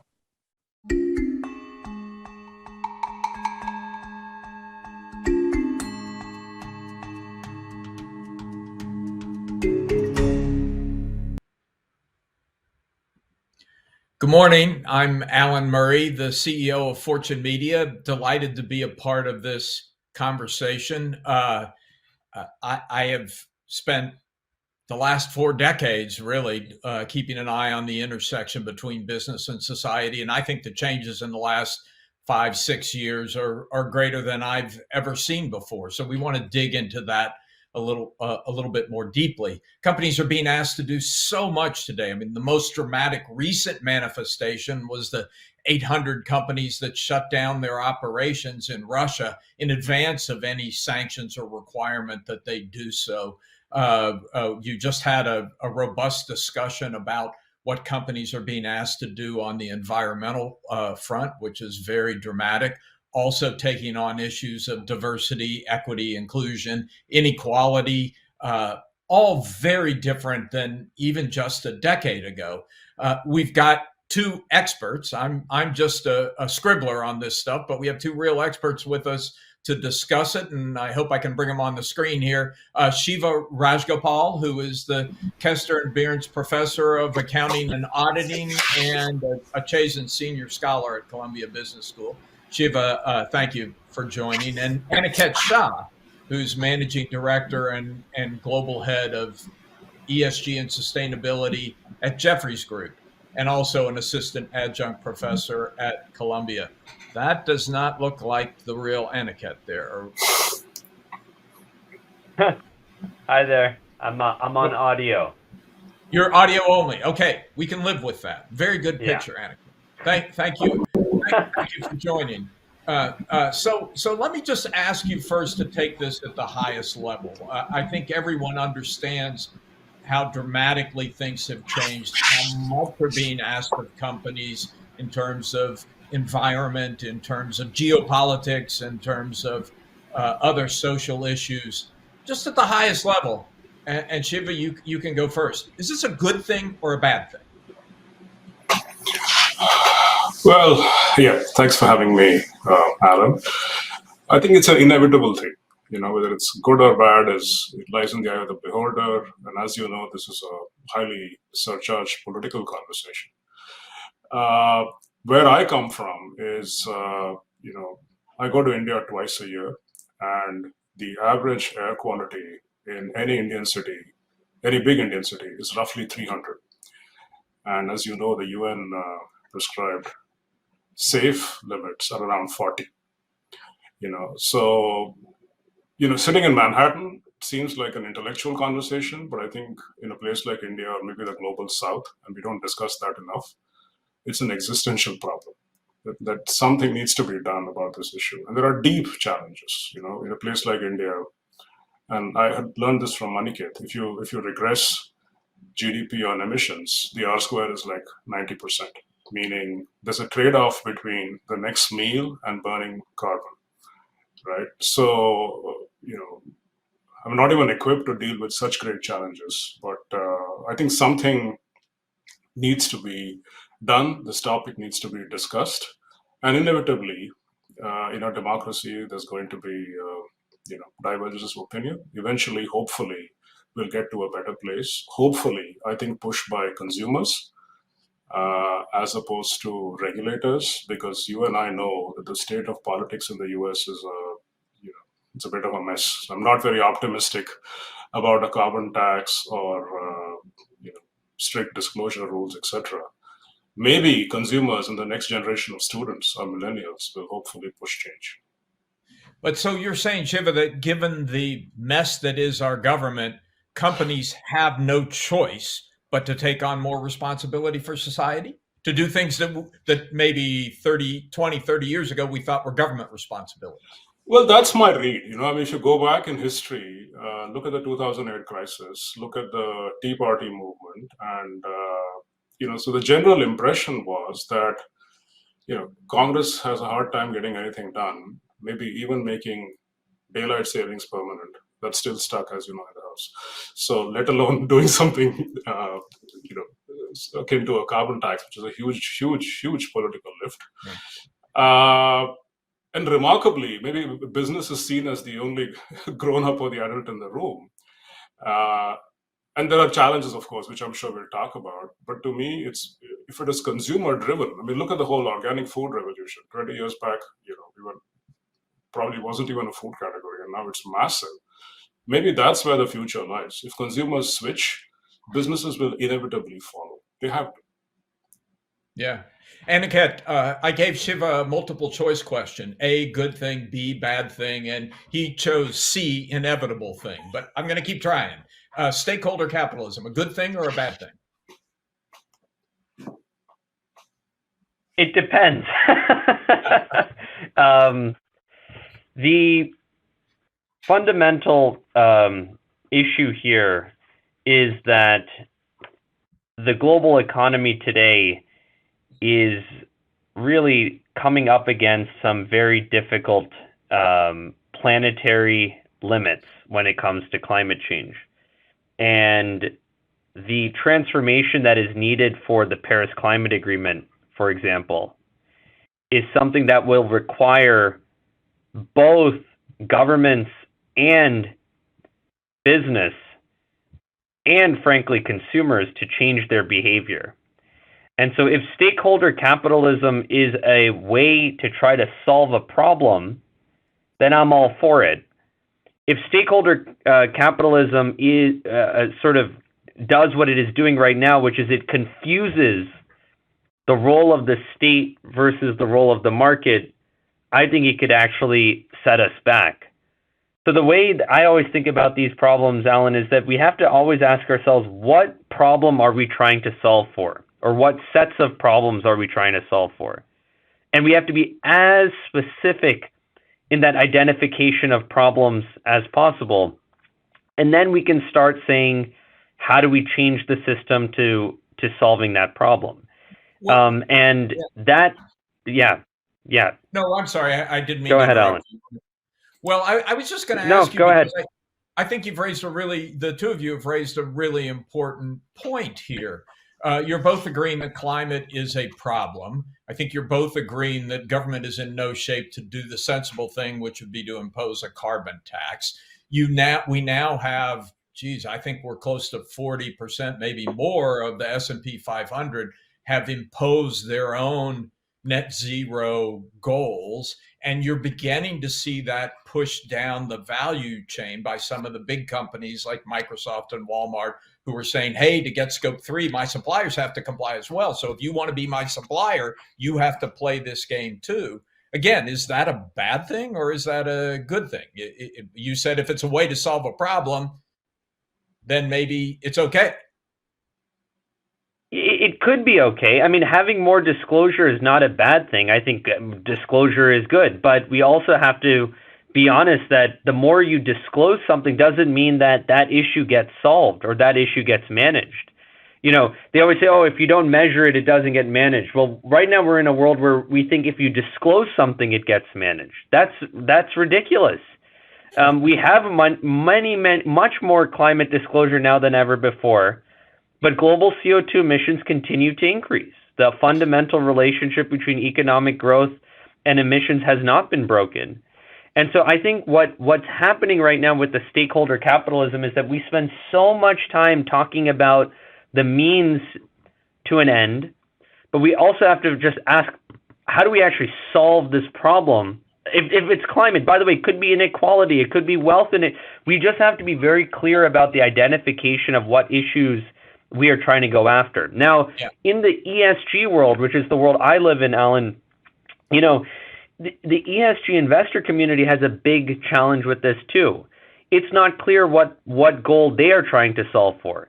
Is it, for example, the question of how to solve climate, in which case ESG investing is not the way to do it? Is it, how do I better understand intangibles of a company?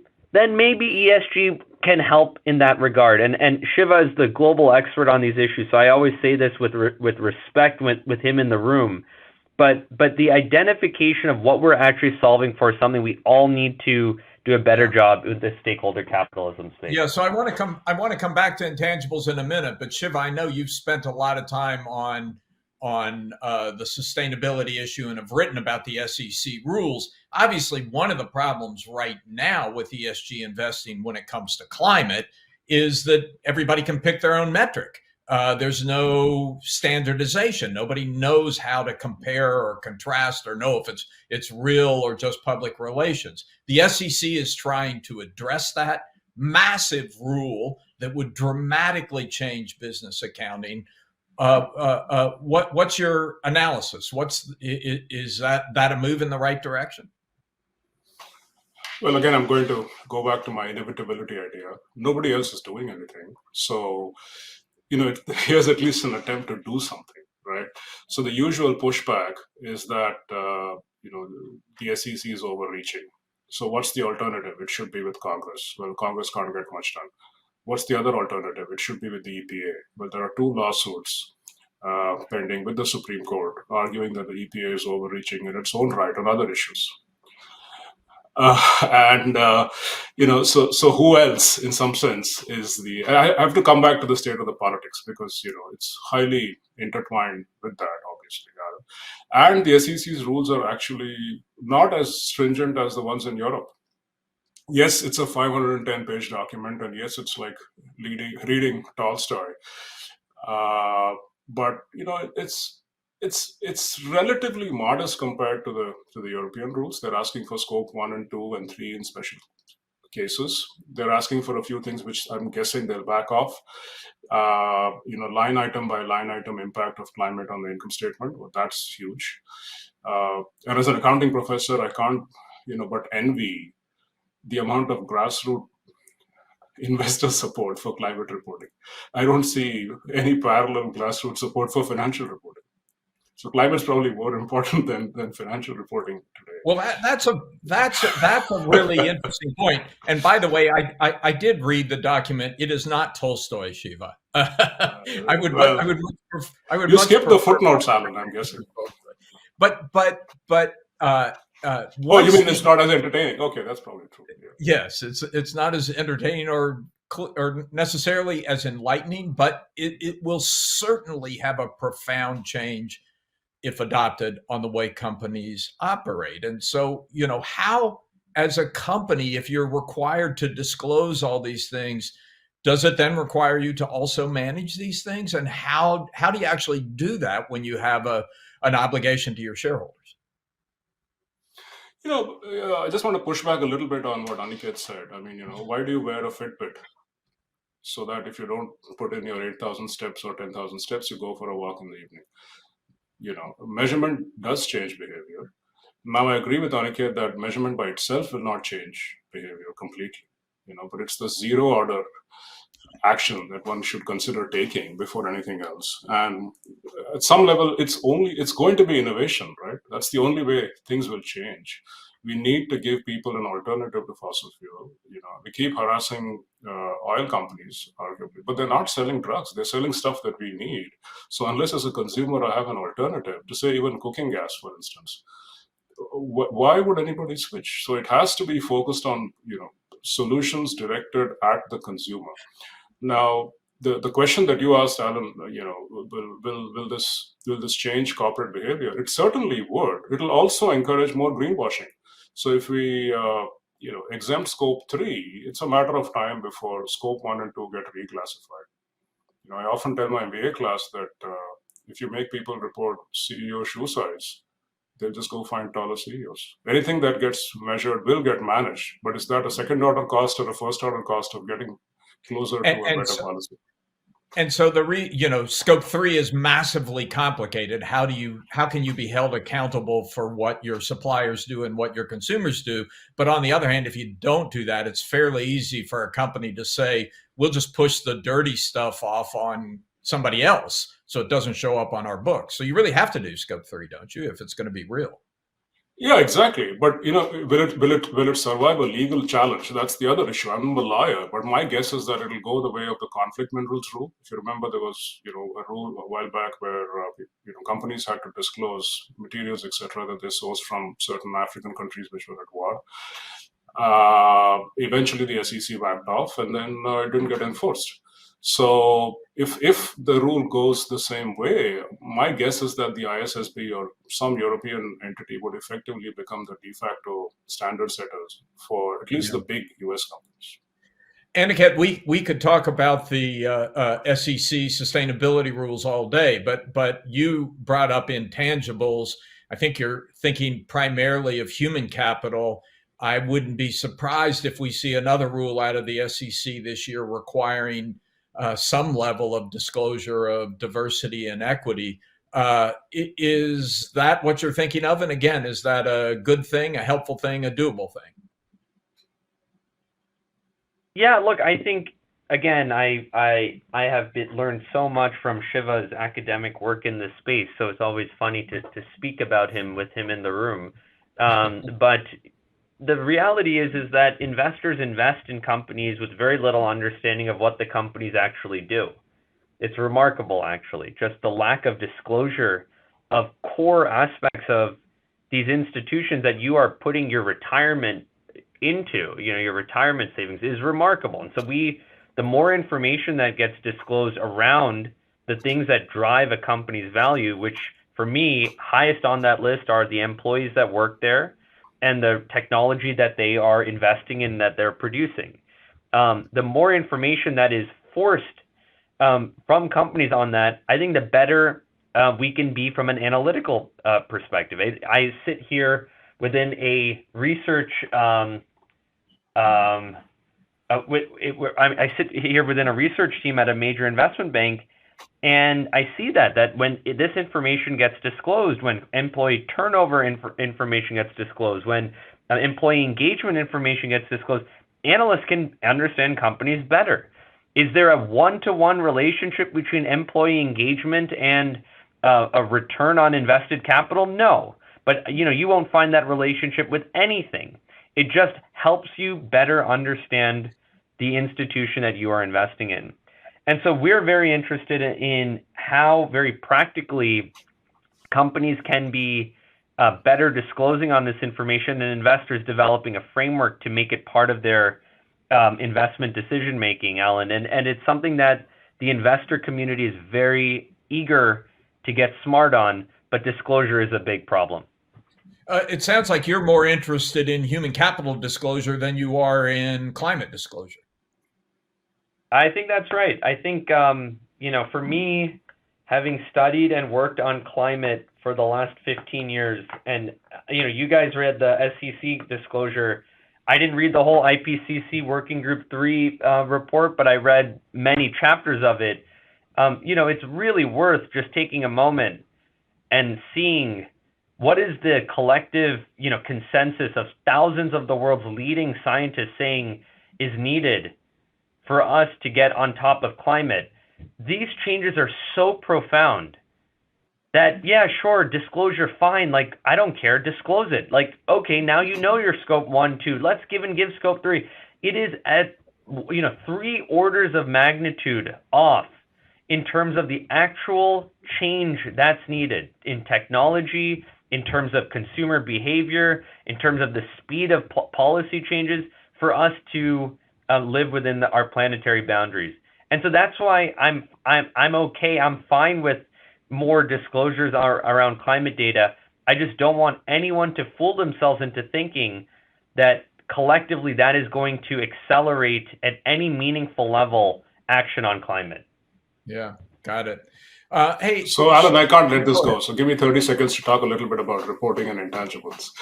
Sure, so just as a story, so I'm kind of coaching my daughter to take a high AP econ exam. Okay, this is a high school student, and if you look through an econ textbook, what do we teach kids? Elasticity, demand, supply, consumer surplus, producer surplus, cost curves. You try to implement that for any real company, it's virtually impossible. So the point being, value gets added by some combination of materials, labor, which we may call human capital, capacity, managerial talent. You take that framework to a modern income statement, it's impossible to get straight answers to any of that. And we call this, whatever we don't know, under the broad rubric of something called intangibles. So the reporting model needs radical reform. Going back to my earlier point, climate's good, it's important, but bread and butter issues, we have a 6-line income statement, highly opaque, but we put out 200, 300 pages of the 10K and proxy statements. There's a lot of information overload of the wrong kind. If I ask you how much does Netflix spend on labor costs, I don't think you would know, for instance, as basic as that. A high school econ textbook is not implementable in the case of a real company. That's the problem with reporting. And you can call that unknown big blob intangibles. And that big blob has grown from, someone did some interesting research, Shiva, I'm sure you're more aware of it than I am, that showed that if you go back 50 years, 80+% of the stuff on the balance sheets of S&P 500 companies was physical capital. It was plant, equipment, inventory on the shelves, oil in the ground. And as you say today, 85% plus is intangibles. We don't really have a very good sense of what those things are, but we do know they're tied to people, right? The importance of human capital has clearly catapulted over the last 5 decades. No, absolutely. If you're asking me, Yes. it's R&D mostly. It's it's systems, it's information technology, it's processes, it's managerial nips and tucks. Small managerial processes can sometimes add a lot of value. You can call it whatever you like, organizational capital.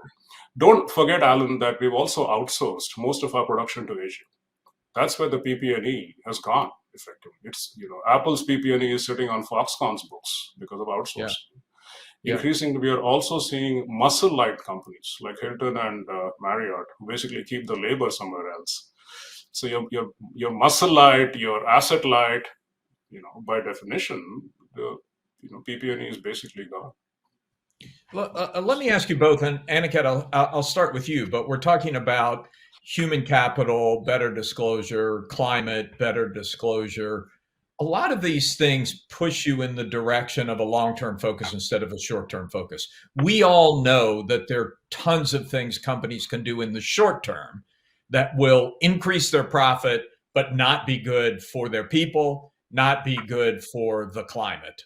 It's not hard to think of hundreds of ways that companies can travel that path. But in the long term, everything tends to converge, right? In the long term, and I guess this is your point, Aniket, if you abuse your people, if you abuse the climate, you're going to end up without people or in a burning world, and your company will not succeed. So is part of what we're talking about here just getting companies to focus on the longer term? It is. It is. It's funny. It's so funny, this question about long-term versus short-term, because as you know, an investor is discounting all the future earnings of a company to today.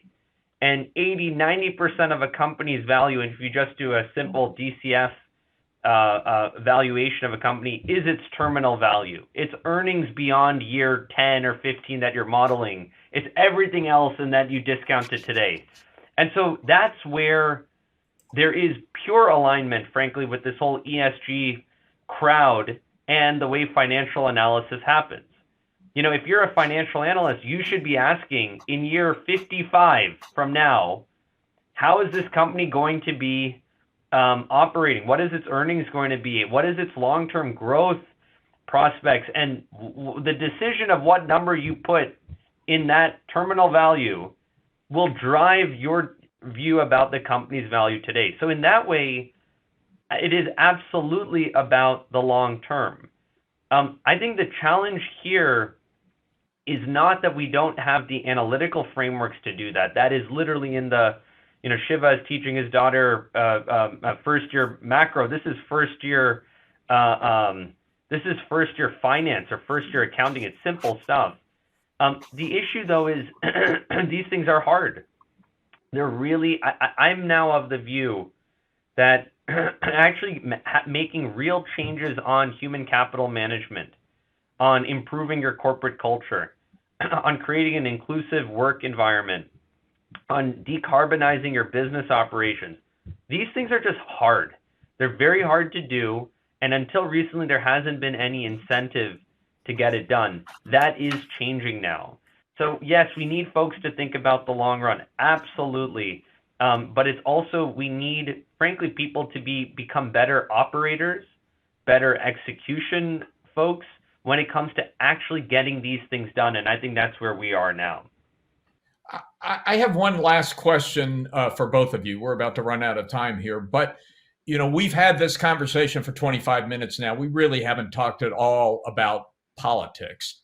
And yet many of the companies that are moving in this direction, that are adopting net zero plans, that are adopting aggressive diversity, equity, inclusion programs, are starting to get pushback from people who say they're woke CEOs trying to play a political game. It's most noticeable on the editorial page of the Wall Street Journal, but that's not the only place it's noticeable. So how do you do these things, which both of you have acknowledged are in the long-term interest of the companies, without getting caught up in nasty political debates? Shiva.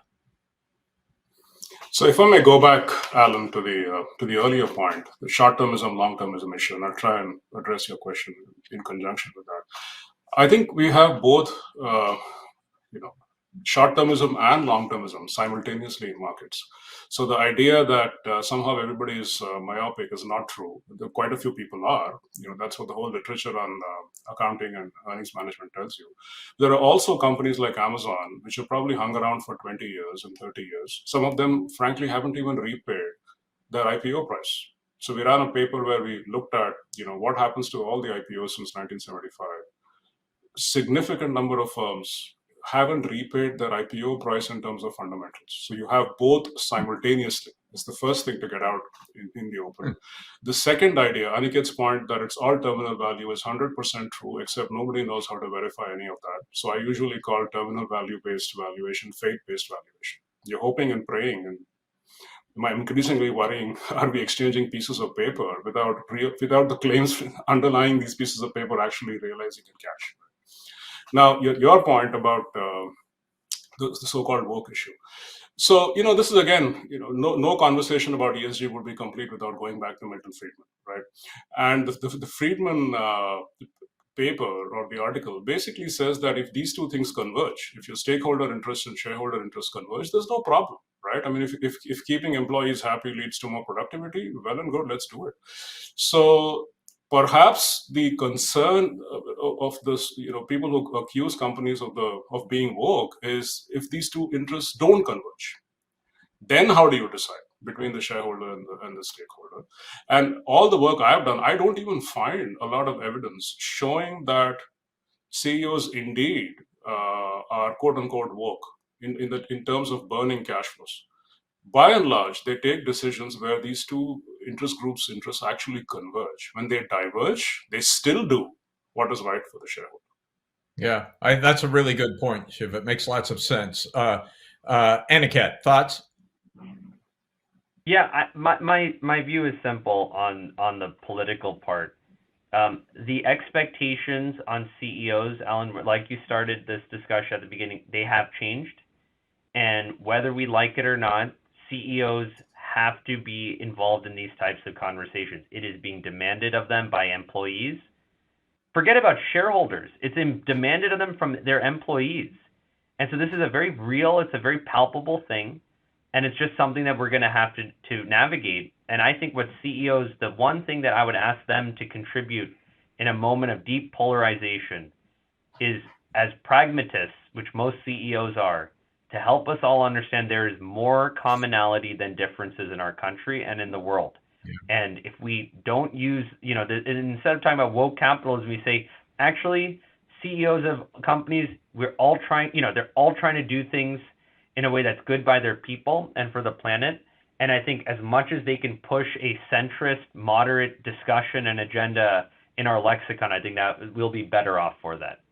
A great point to end on, Aniket. I mean, what distinguishes most CEOs from most politicians is that they are pragmatists. They're solving problems. And that's what has got us to this unusual position in society. Great conversation. Let me thank you both for taking the time to do it. Appreciate your candor. Thank you, Alan. Thank you, Aniket, for doing this. Bye-bye.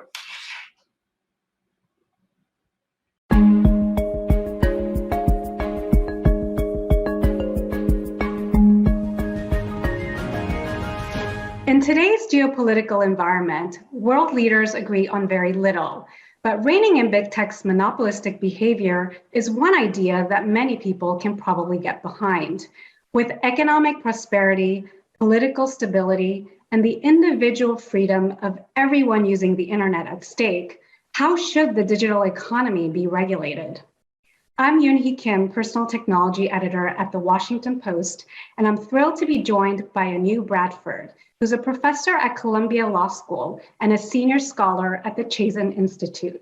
She's also the author of The Brussels Effect, How the EU Rules the World. which Foreign Affairs has called the single most important book on Europe's influence to appear in a decade. Today, we'll get a preview of what she's working on right now, her forthcoming book, Battle for the Soul of the Digital Economy. Welcome, Anu. Thank you so much. It's great to be here. Let's start with the state of big tech right now. There's new regulation coming out from Europe, potentially later this year, that seeks to curb some of the power that big tech giants have today. In terms of regulation, where are we now and where are we headed? So it is indeed a big year in Brussels. There are many ambitious legislative proposals in works, and I expect all those to be passing. So we're really taking a hard look at how to transform the digital economy, and the EU is taking the lead. So we have regulations on market competition, on digital services, so online content, on artificial intelligence, on platform workers. So there is certainly a momentum behind this legislation that is reflecting a very critical look that both European consumers of technology, so the digital citizens, and then the politicians across the political spectrum are taking on in asserting then the power of the government to rein in these big tech companies. It's called the Digital Markets Act, and it's actually not surprising that Europe is actually taking the lead in regulating the big tech giants potentially in the US. How do you think this act will impact potential regulation that's on the way in the US? Yeah, so the Digital Markets Act is now the one that went through the legislative process the fastest, and it has already been provisionally agreed upon. And what is striking about this regulation is that it is an ex-ante set of prohibitions and obligations on these tech companies. So the EU has been trying to unlock competition in the marketplace for the past decade. So there has been several competition cases, 3 fines amounting to about 10 billion against Google alone. But these cases take a long time to build. You need a lot of evidence, and they are very, very slow. So there has been a recognition that this is just not enough. We need a new set of tools. And the Digital Markets Act gives this new set of tools by really giving the European Commission, the main enforcer, the power to ex ante, to say that once you meet a certain threshold, you are considered to be a digital gatekeeper, and then you are not allowed to engage in these practices. So this can really be transformative. And I think it can indeed influence the United States as well, because there are many bills pending before the Congress right now that contain elements of the Digital Markets Act. So this is really a message to the Americans that even though it is hard, it can be done. It will be done, and soon they will say it has been done. And the Americans really have now the choice whether they continue to sit on the sidelines and watch for the Europeans to regulate the US tech companies, or whether they want to get on the game and share that space as the regulators of the industry as well. Why has tech regulation in the United States been so slow? I mean, what is slowing us down so much compared to the EU that's kind of on to the next big regulation of big tech? Yeah, so I believe there are a few reasons. So one is that I think any regulation, any legislation has a hard time passing through Congress. So our legislator is extremely divided on many issues. And here, when we talk about Digital Markets Act type of antitrust reforms, we're really asking hard fundamental questions on whether we still trust the markets. And ultimately, the Americans have had much more faith in the self-correcting nature of the market and much less faith in the governments improving the outcomes by intervening. And this presumption is not shared in Europe. So Europeans have for a long time been much more skeptical that we can just delegate this to the company's self-regulation. And there's been less of an idea that the government is unable to intervene in productive ways. So partially it's more a cultural, ideological question, but also just the dynamics in today's Congress, which just makes it very difficult to get any legislation through. Given what you've just pointed out about kind of the different ways of thinking when it comes to regulation, do you think the Digital Markets Act in its current form could be translated into the United States successfully? Or what are some of the challenges? So in many ways, if you think about the philosophy, if you like, behind the digital market stack, so the goal is really to introduce more fairness into the marketplace, to make sure that also smaller entrants can challenge these big tech giants. And that's the kind of philosophy that I think if you ask American digital citizens, the internet users, they are increasingly in agreement that we do need to challenge these big tech giants. We need more competition, we need more regulation, and we need to distribute the power in a more even ways. It is the question of economic power, but also if you think about the political power that these companies have. And I think even in the US, the citizens have become just more skeptical that that is a stable equilibrium for a long time. So in that sense, it would be a shift, but it is a shift that I think most Americans have now acknowledged that some degree of reform is needed. Mm-hmm. I was reading an article that quoted France's Minister of State for the digital sector, and Cedric Go has said the goal of the act isn't to really break up tech companies, but to break them open. I wonder if you could kind of walk us through what breaking them open might look like. What will big tech end up doing or be forced to do? And what does that mean for consumers? Yeah, so I like the framing that the Europeans are not here trying to break these companies up. So this whole conversation about breaking the big tech has not dominated the political discourse. And if you think about it, even under the current law, the Europeans would be allowed to do that, but they have not chosen to pursue that path.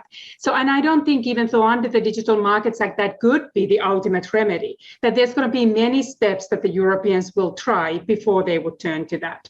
So what would it mean then to open up, the break these tech companies open, is that, for instance, they would not be able to have their own walled garden. So Apple is not able to require that you need to use just Apple App Store. You need to allow a competing app store into your phone. Or then if you have App Store, you need to allow alternative payment mechanisms that you use when you are operating that app store. So that's just an example of how we want to make sure that there is greater interoperability, for instance. So the idea that you will be able to connect these different device makers. So one of the most radical proposals, at least some people describe it as such, of the Digital Markets Act was that you would need to be able to send a message from Telegram or Signal into WhatsApp. So you need to get these different technologies and different apps speaking to one another. So the idea is really to break those barriers that these companies have been able to create, that have directed the consumers to one particular company and their set of technologies. I can see that for consumers, this would be a win because you don't have to sign up for one specific service and you can use multiple services. But from the big tech companies' standpoint, I can see some resistance.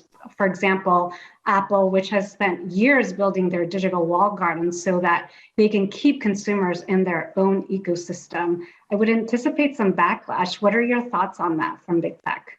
So we certainly have heard how much resistance there has been to some of these provisions. So one argument is that now the regulators are putting themselves in the place of product designers. There's concerns that these companies have raised about what about privacy if we are now sharing much more data, including with our competitors? What about just cybersecurity? So one thing that Apple takes a lot of pride of is that the security benefits of the tough review mechanisms that they can internally impose. So, but one that we often hear, obviously, what happens to innovation? Is this regulation just too burdensome? But I will say it was striking how much these companies tried to turn over and amend the Digital Markets Act, how much lobbying took place, and ultimately how ineffective that lobbying was. So like I mentioned earlier, the momentum is so heavily behind the regulators in Brussels that these companies' arguments have really been in vain for the most part. Do you think the EU model will prevail in other markets? What are your thoughts about, because you do point out that this model will probably win out other models in other countries in your upcoming book? Yeah, so in the book, I divide the world in the sense that I believe there are three predominant ways to think about the regulation of the digital economy. So we have the American market-driven regulatory model, we have the Chinese state-driven model, and we have the European rights-driven model. So ultimately the question is, will one of them prevail, or will we actually have these like three different spheres of digital economy? And whether we have full technological decoupling and internet, I doubt we see that, but we do see some balances shifting across these models. So first of all, I am predicting that the American market-driven model will lose. There seems to be a near global consensus that we do need intervention, that the markets haven't produced the kind of freedom and stable democracy, or even the kind of economic growth, if you think about the distribution of those benefits, that the societies would be comfortable with. So there's a pushback against the American model. What I predict, as in the democratic world, the European rights-driven model is increasingly gaining traction. So if you look at the legislators around the world, they are converging increasingly behind the European way of legislating. But I don't think the Europeans are winning all over the world. The Chinese state-driven model is also doing very well. China is extremely successful in exporting its model by building the digital infrastructures across the world and exporting its norms in the process. It is very successful in selling, for instance, AI-powered surveillance technologies that are in high demand in the world that is turning increasingly authoritarian. So there are these different dynamics that I am exploring in the book, where I do think that Europeans are gaining a lot of the currency in terms of the battle of the values, but they face some difficulties. First of all, ingraining those values into actual market outcomes. It's not easy to regulate these tech companies. And second, the threat of the increasing appeal of the Chinese state-driven model. And we've seen with this state-controlled regulatory model in China that it doesn't really hinder innovation. We've seen a lot of success with innovation coming out of China. So I wonder if the future of a regulatory model is really kind of a combination of the rights model and the state-driven model. Curious to hear your thoughts. Yes, so there are many countries that are not strictly within certain sphere of influence. So if you think about jurisdictions like India, or Brazil, or even Russia, they do take parts of different models. So India, for instance, copies European rights-driven regulation in privacy and other domains in antitrust pretty closely. But then when they are regulating speech online, that content moderation has elements of more of an authoritarian control. The same thing if you think about the Brazilians that have many of the kind of American traditions in thinking about how originally they thought about content moderation and the Communications Decency Act, the Liability Shield, all copied in the Brazilian model, the European rights-driven privacy model, yet the importation of Chinese digital infrastructure and some of those norms also, especially when you have more of a sort of strongman populist governments that are willing to keep more control of the economies. And Russia, that is, I would say, now increasingly turning authoritarian. But there we see an interesting shift whereby they have not been as skilled in having the kind of comprehensive control of the digital society that the Chinese have been able to have up until recently, because they started with a very market-driven model. So it has taken a lot of effort for Russians to be able to contain the full control. Now there's certainly what we're seeing, what is happening in Ukraine and the propaganda war and the extent to which the government is really reining in the freedom of speech online. So we do see these models being dynamic, whereby societies are shifting. It wasn't until Putin's re-election, for instance, that Russia really started controlling the internet. And we're seeing a lot of success with the Ukraine government in this war as well, kind of utilizing the open markets to its advantage against Russia.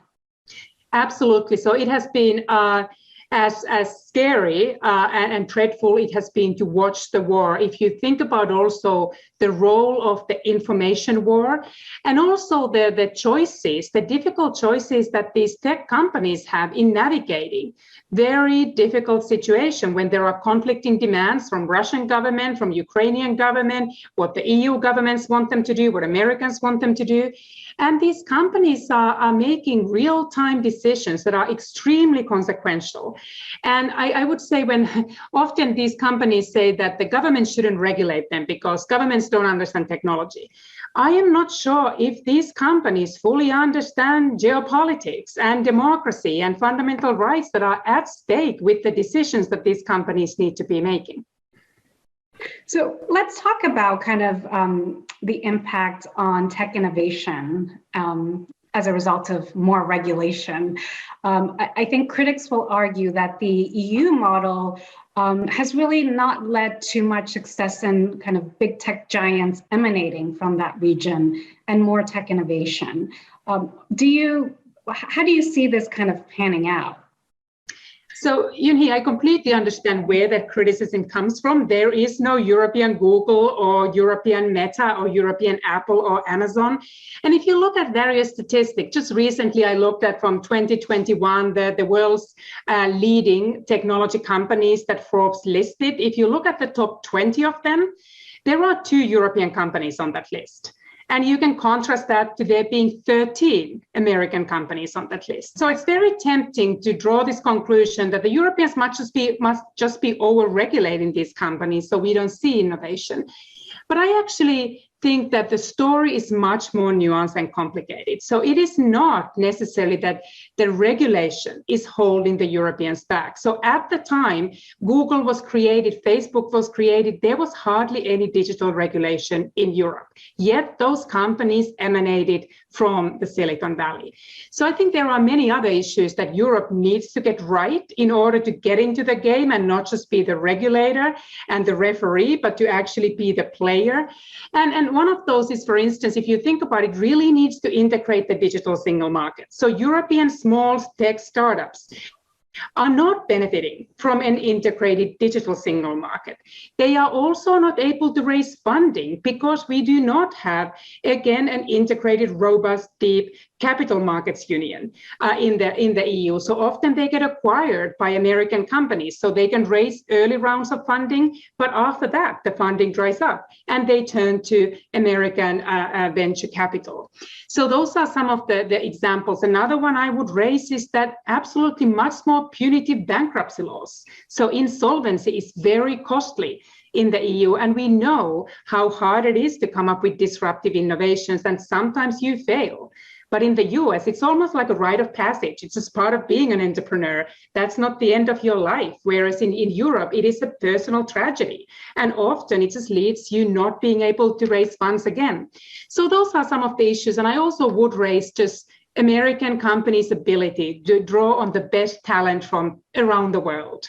And partially through its world-class universities that become a theater for the labor market in the United States. And the Europeans just have not been able to replicate that benefit of the diversity and access to the world's best talent. So a lot of it, I guess, depends on some of these external factors that the US offers versus the EU. I'm wondering, though, the big tech companies will argue for sure that more regulation will stifle innovation. What is your thought on that? Do you think that at the level that we're looking at in terms of like the upcoming regulation in the US, it will hinder more innovation here in the US? Yeah, so I would look at, we talked a lot about antitrust, but if you look at, for instance, the lack of antitrust enforcement in the US, what kind of market outcomes do we have? We actually have much less competition in US, much more concentrated markets, much higher profits for companies and higher prices for consumers. So if I compare my flight from Brussels to Madrid cost a fraction of what my flight from New York to Chicago cost. My cell phone plans are much cheaper in Europe than they are in the US to great extent because there's more competition in the European market. Why is there more competition? There is more regulation. So in many ways, we see a lot of examples where regulation, if you think about AI, for instance, the European argument is that like all the consumers do not trust artificial intelligence unless it is regulated. So it can actually lead to greater uptake of those technologies if the consumers trust that the algorithms that are powering those AI applications are bias-free and are actually resulting to better outcomes. And that there is ultimately a human in the loop, that there is still the way that we can, for instance, have a better understanding of how those decisions are being made. So I at the same time, I want to be clear, it's not that all regulation is good. There certainly is the point after which regulation can be detrimental to innovation.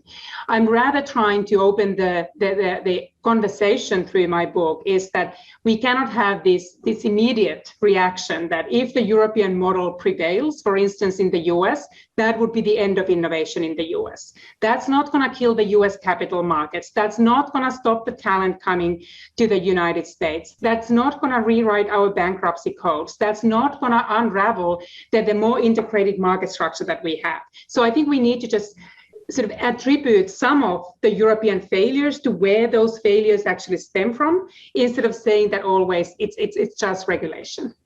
Right, and I guess it also depends on to what degree do you regulate so that you don't stifle innovation. I'm wondering here in Silicon Valley, there have been some big startups that have kind of, have risen and then have fallen also equally quite quickly, thinking about companies like WeWork or Theranos, the blood testing startup founded by Elizabeth Holmes. And there seems to be this kind of mentality of fake it till you make it, and that is what kind of drives the innovation here in Silicon Valley. Do you believe that kind of mentality is not tolerated in other regions, and that's why we're not seeing a lot more innovation? No, I think it's interesting. And the examples you mentioned, I think, are some that the Europeans could point to, that we do need to have more regulation. We need to have more ethics, and this kind of more risk-seeking behavior can sometimes really be detrimental. But at the same time, I think there are, when those American innovations and that culture succeeds, it can succeed in a spectacular way. But then when it fails, it can also fail in a more spectacular way. And you just need to think about what is your attitude, what is your approach towards risk-taking?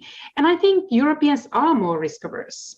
So in many ways, we probably don't have as big sort of falling from the top the way we have in the WeWork or Theranos cases, for instance. But it is also harder to be truly successful unless you have that kind of, you would say, almost reckless mentality at some point, that you really engage in the kind of risk-taking, knowing that the chances of succeeding are not as guaranteed. So there's a lot that I think Europeans can learn from Americans when it comes to the entrepreneurial spirit, the culture of not being as fear of failing.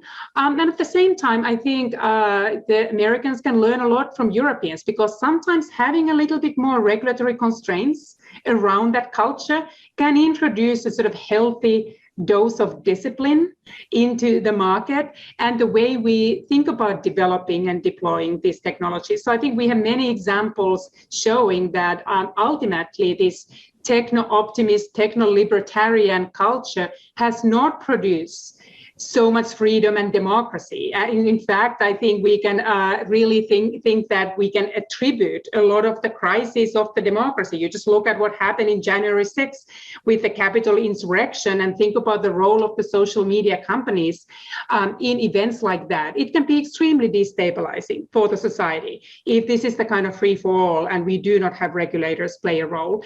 So ultimately, the regulators need to respect and understand the importance of these companies for technological, economic progress and innovation.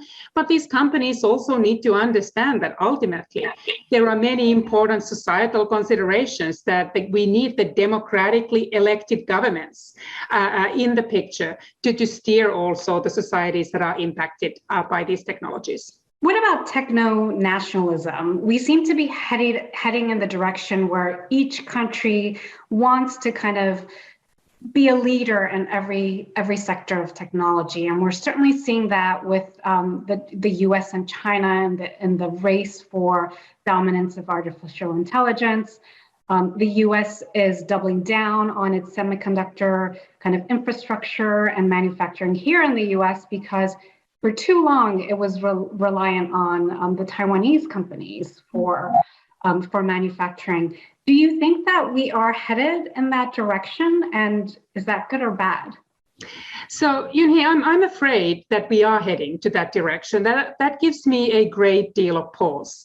And I understand where those impulses come from. The world is extremely volatile, and we can see how those interdependencies can be weaponized in geopolitical ways. And I think no country should be too dependent on any given other country or region for certain critical technological needs. So semiconductors, for instance. So I understand where the notion of digital sovereignty or technological sovereignty, it comes from genuine vulnerabilities and a recognition that really is not prudent to be so reliant on certain sources of supply. But at the same time, it's really now pushing all the governments towards the kind of techno-nationalism that you were describing. So we have these subsidy races about batteries or AI, about cloud computing. And I don't think that is really the path towards a more efficient and healthy digital economy and society. So how are the Europeans responding to the tech race between the US and China? They are pursuing greater strategic autonomy. They are also worried about their digital sovereignty. And we do see more inward-looking policymaking. So ultimately, I believe that, for instance, why has America been so successful? It has been because of its commitment to open markets, to its commitment to innovation. And the same for Europeans. I don't think that techno-protectionism is going to be the path to get more European companies onto that list of top 100 leading tech companies. So ultimately, it's going to be detrimental, but to some extent, it is almost inevitable when you have the situation where each government is responding to what they see that the other governments are doing. So the Europeans are, and this is something that I have warned about, that the European model winning is partially because people have thought that those values of fairness, democracy, of open marketplace have served Europe well, and they would serve the rest of the world well. And reversing from that and starting to export techno-protectionism, for instance, would certainly not even serve the interest of the Europeans. So I do hope that ultimately the countries and regions don't forget their comparative advantage. And for the West, for the democratic countries, it has been a commitment to the kind of openness. So we would attend to those vulnerabilities with prudence and care, and just an extreme thoughtfulness of the consequences of techno-protectionism. That's actually really good advice and very insightful. Thank you so much, Anu, for joining us today. Look very much forward to seeing your book out very soon. Thank you so much. I really enjoyed the conversation.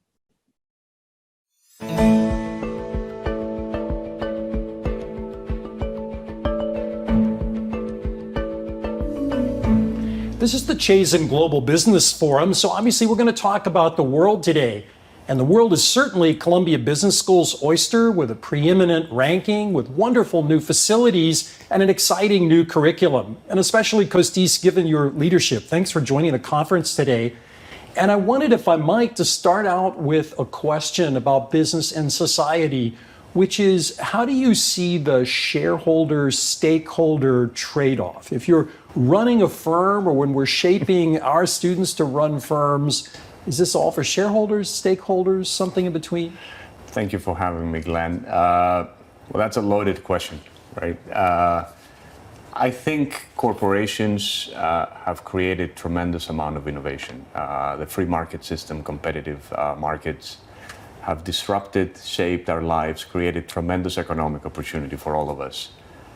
That opportunity at times have not been shared equally, I would say. And in some sense, businesses could probably play a bigger role in thinking about some societal issues. In part because I think we used to think that governments tend to take care of a lot of these things. And frankly, I think that governments are falling short in a lot of these areas. So maybe business leaders should start incorporating some of these aspects. And in particular, thinking about people, employees, their communities, their customers, retraining. You and I have access to incredible healthcare, incredible opportunities, incredible education. We should try to sort of promote that throughout society. And I think that's an area where potentially companies could do that while being, what I would say, long-term optimal for shareholders. These are not bad things. Companies want to operate within thriving communities, right? Where people thrive, and both the people that work there and their own customers and the communities they operate within. Well, you made a lot of great points there. Let me unpack them. So you mentioned about long-term optimal. Do you think business has a horizon problem? Is there too much short-termism? Is that the issue? You mentioned government before, and I want to ask you, there's a belief, I think, by many in the general public, and certainly among business leaders, that government is dysfunctional. And without commenting on that in particular, what could business do? So you've mentioned some things, communities, worker training and things like that. And then there are bigger social challenges like climate change.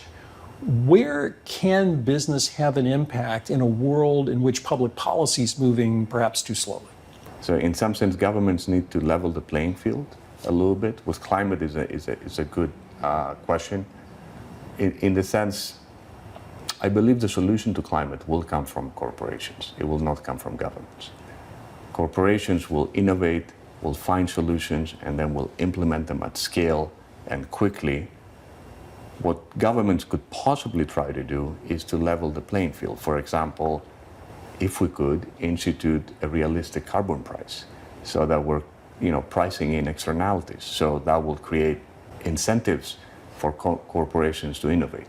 The same way, we used to dump chemicals in this river right behind me half a century ago, and at some point in time we decided that's a bad idea, right?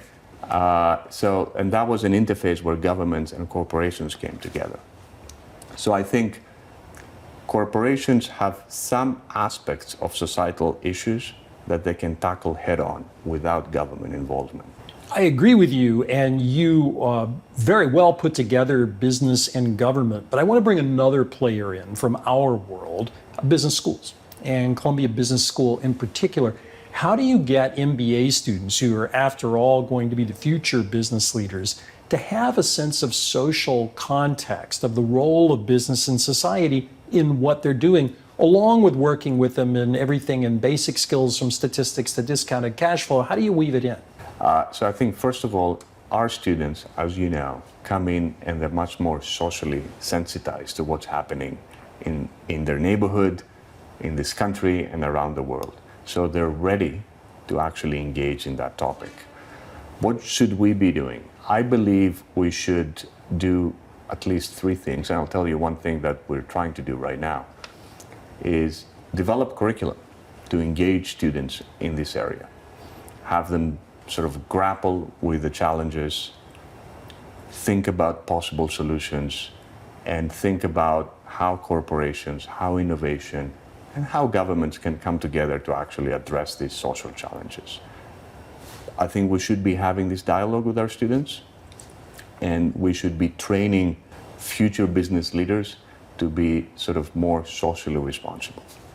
The second thing that I think we have an obligation to do, the same way Milton Friedman came up with an intellectual framework for what business leaders should be doing about 50 years ago, we should be rethinking what should that intellectual framework be. If we're telling business leaders that they need to actually look at stakeholders in addition to shareholders, in what intellectual context would we justify that? We need to support them. In some sense, in the blueprint. This is how we should be thinking about it. This is why we're not acting myopically. This is why you should be doing X versus Y. So I think it's our responsibility as thought leaders to actually research these problems and engage with business leaders and policymakers to educate the debate. Well, if I could just push you on that just a little bit. So starting first with curriculum and then thought leadership, what are the key things you'd like Columbia Business School, or for that matter, any top business school, to be doing to change the curriculum in this way? To me, I think of two things. One is we need to make sure that we head on address some of these questions in the classroom. This could be challenges due to globalization, due to our system, due to, at some level, the heterogeneous opportunities that different people have in this country and in other countries. First of all, let's discuss all of these issues in the classroom. And the second thing is, let's identify frameworks, let's identify examples where either business leaders are doing incredible things, but better yet, what are frameworks so that when students leave from here, they're equipped on how to think about these questions so they can influence the companies that they join, the companies that they will launch, and the companies that they will lead over time through these frameworks. And I think we should be doing the same thing with our alumni. We have 47,000 alums that they're somewhere in these incredible professional journeys, and we need to engage them in that dialogue. I want to take you also to the world of startups. We're very fortunate in our conversation at the Chazen Global Business Forum to have as a keynote speaker Shazi Visram. And Shazi's business, Happy Baby, became the dominant baby food brand, particularly for healthy baby food in the country. She's a wonderfully successful entrepreneur. She had her idea at the school, started business after. How do you see CBS as helping entrepreneurs tackle some of these broader social concerns while they're solving business problems for profit? Good. Terrific. So entrepreneurship and innovation is a huge priority for all of us here at the school. Shazi's company is a terrific example where the more she succeeds, the better she does for society, right? Because that's a corporate solution and an innovation that really tries to address a societal challenge, healthy food for kids, etc. So there is a virtuous cycle over there. I do believe that companies, innovations, disruption, entrepreneurship will end up being part or the dominant part of solving these societal questions. Governments may actually play a role in aligning incentives, but in my view, it won't be governments that solve the problem. It will be people like Shazi in coming up with that incredible idea, people like Ethan Brown that wanted to create plant-based meat so that we can solve both the meat problem but also climate change. And in some sense, the more these individuals succeed and the more economic value they generate for their companies, in fact, the better off the whole planet is and our local societies are going to be. So this is going to be, to me, the dominant force in addressing these questions over time. At last year's Global Business Forum, we noted it was the 30th anniversary of the Chazen Institute. We'd like to take a long-term view. If you were to look out 10 years, what do you think people will be saying about Columbia Business School's leadership in business and society? Well, I want us to be the place where the dialogue is taking place. We're located in the business capital of the world. We have the most incredible thought leaders in our faculty. We have incredible business leaders in our alumni base. It should be the place where not only thought leadership is generating to help the debate, but also where people come in to discuss, debate, and exchange ideas, and hopefully changing agendas. It would be fantastic for us if 10 years from now we're recognized as one of the dominant forces in really changing the dialogue in that area. Well, that's a great place to leave it. Thanks for joining the forum today, Costis. Thank you very much. Indeed, a great place to leave it. The place where the dialogue is happening is the place to be. We're proud of that at the Chazen Institute and at Columbia Business School. I wanted to give some thanks to lots of people important in today's Chazen Global Business Forum. First, to the Chazen team for helping assemble such a great lineup in today's Global Business Forum, to Shazi Visram and to Modupe Akinola for a wonderful conversation on global elements of business and society from the head and from the heart. To our participants in conversations on the purpose of the Global Business Corporation, on doing well by doing good, and big tech's role in the global economy, all critical features of business's role in society and responsibilities to society. Going alongside us, I'd like to thank Columbia University's Global Centers, the Bernstein Center for Leadership and Ethics, and the 9th Badgett Fellowship in Business and Economics for their roles. And of course, most important, thanks to you, all of you who joined today from 48 different countries. Until next time. And at the Chazen Institute, the next time is never very far away. April 19th, we have a WOO Speaker Forum with Deb Liu, the CEO of Ancestry.com, and April 21st, the Eccles Prize ceremony with Gillian Tett from the Financial Times, honored for her book, Anthrovision. Until next time.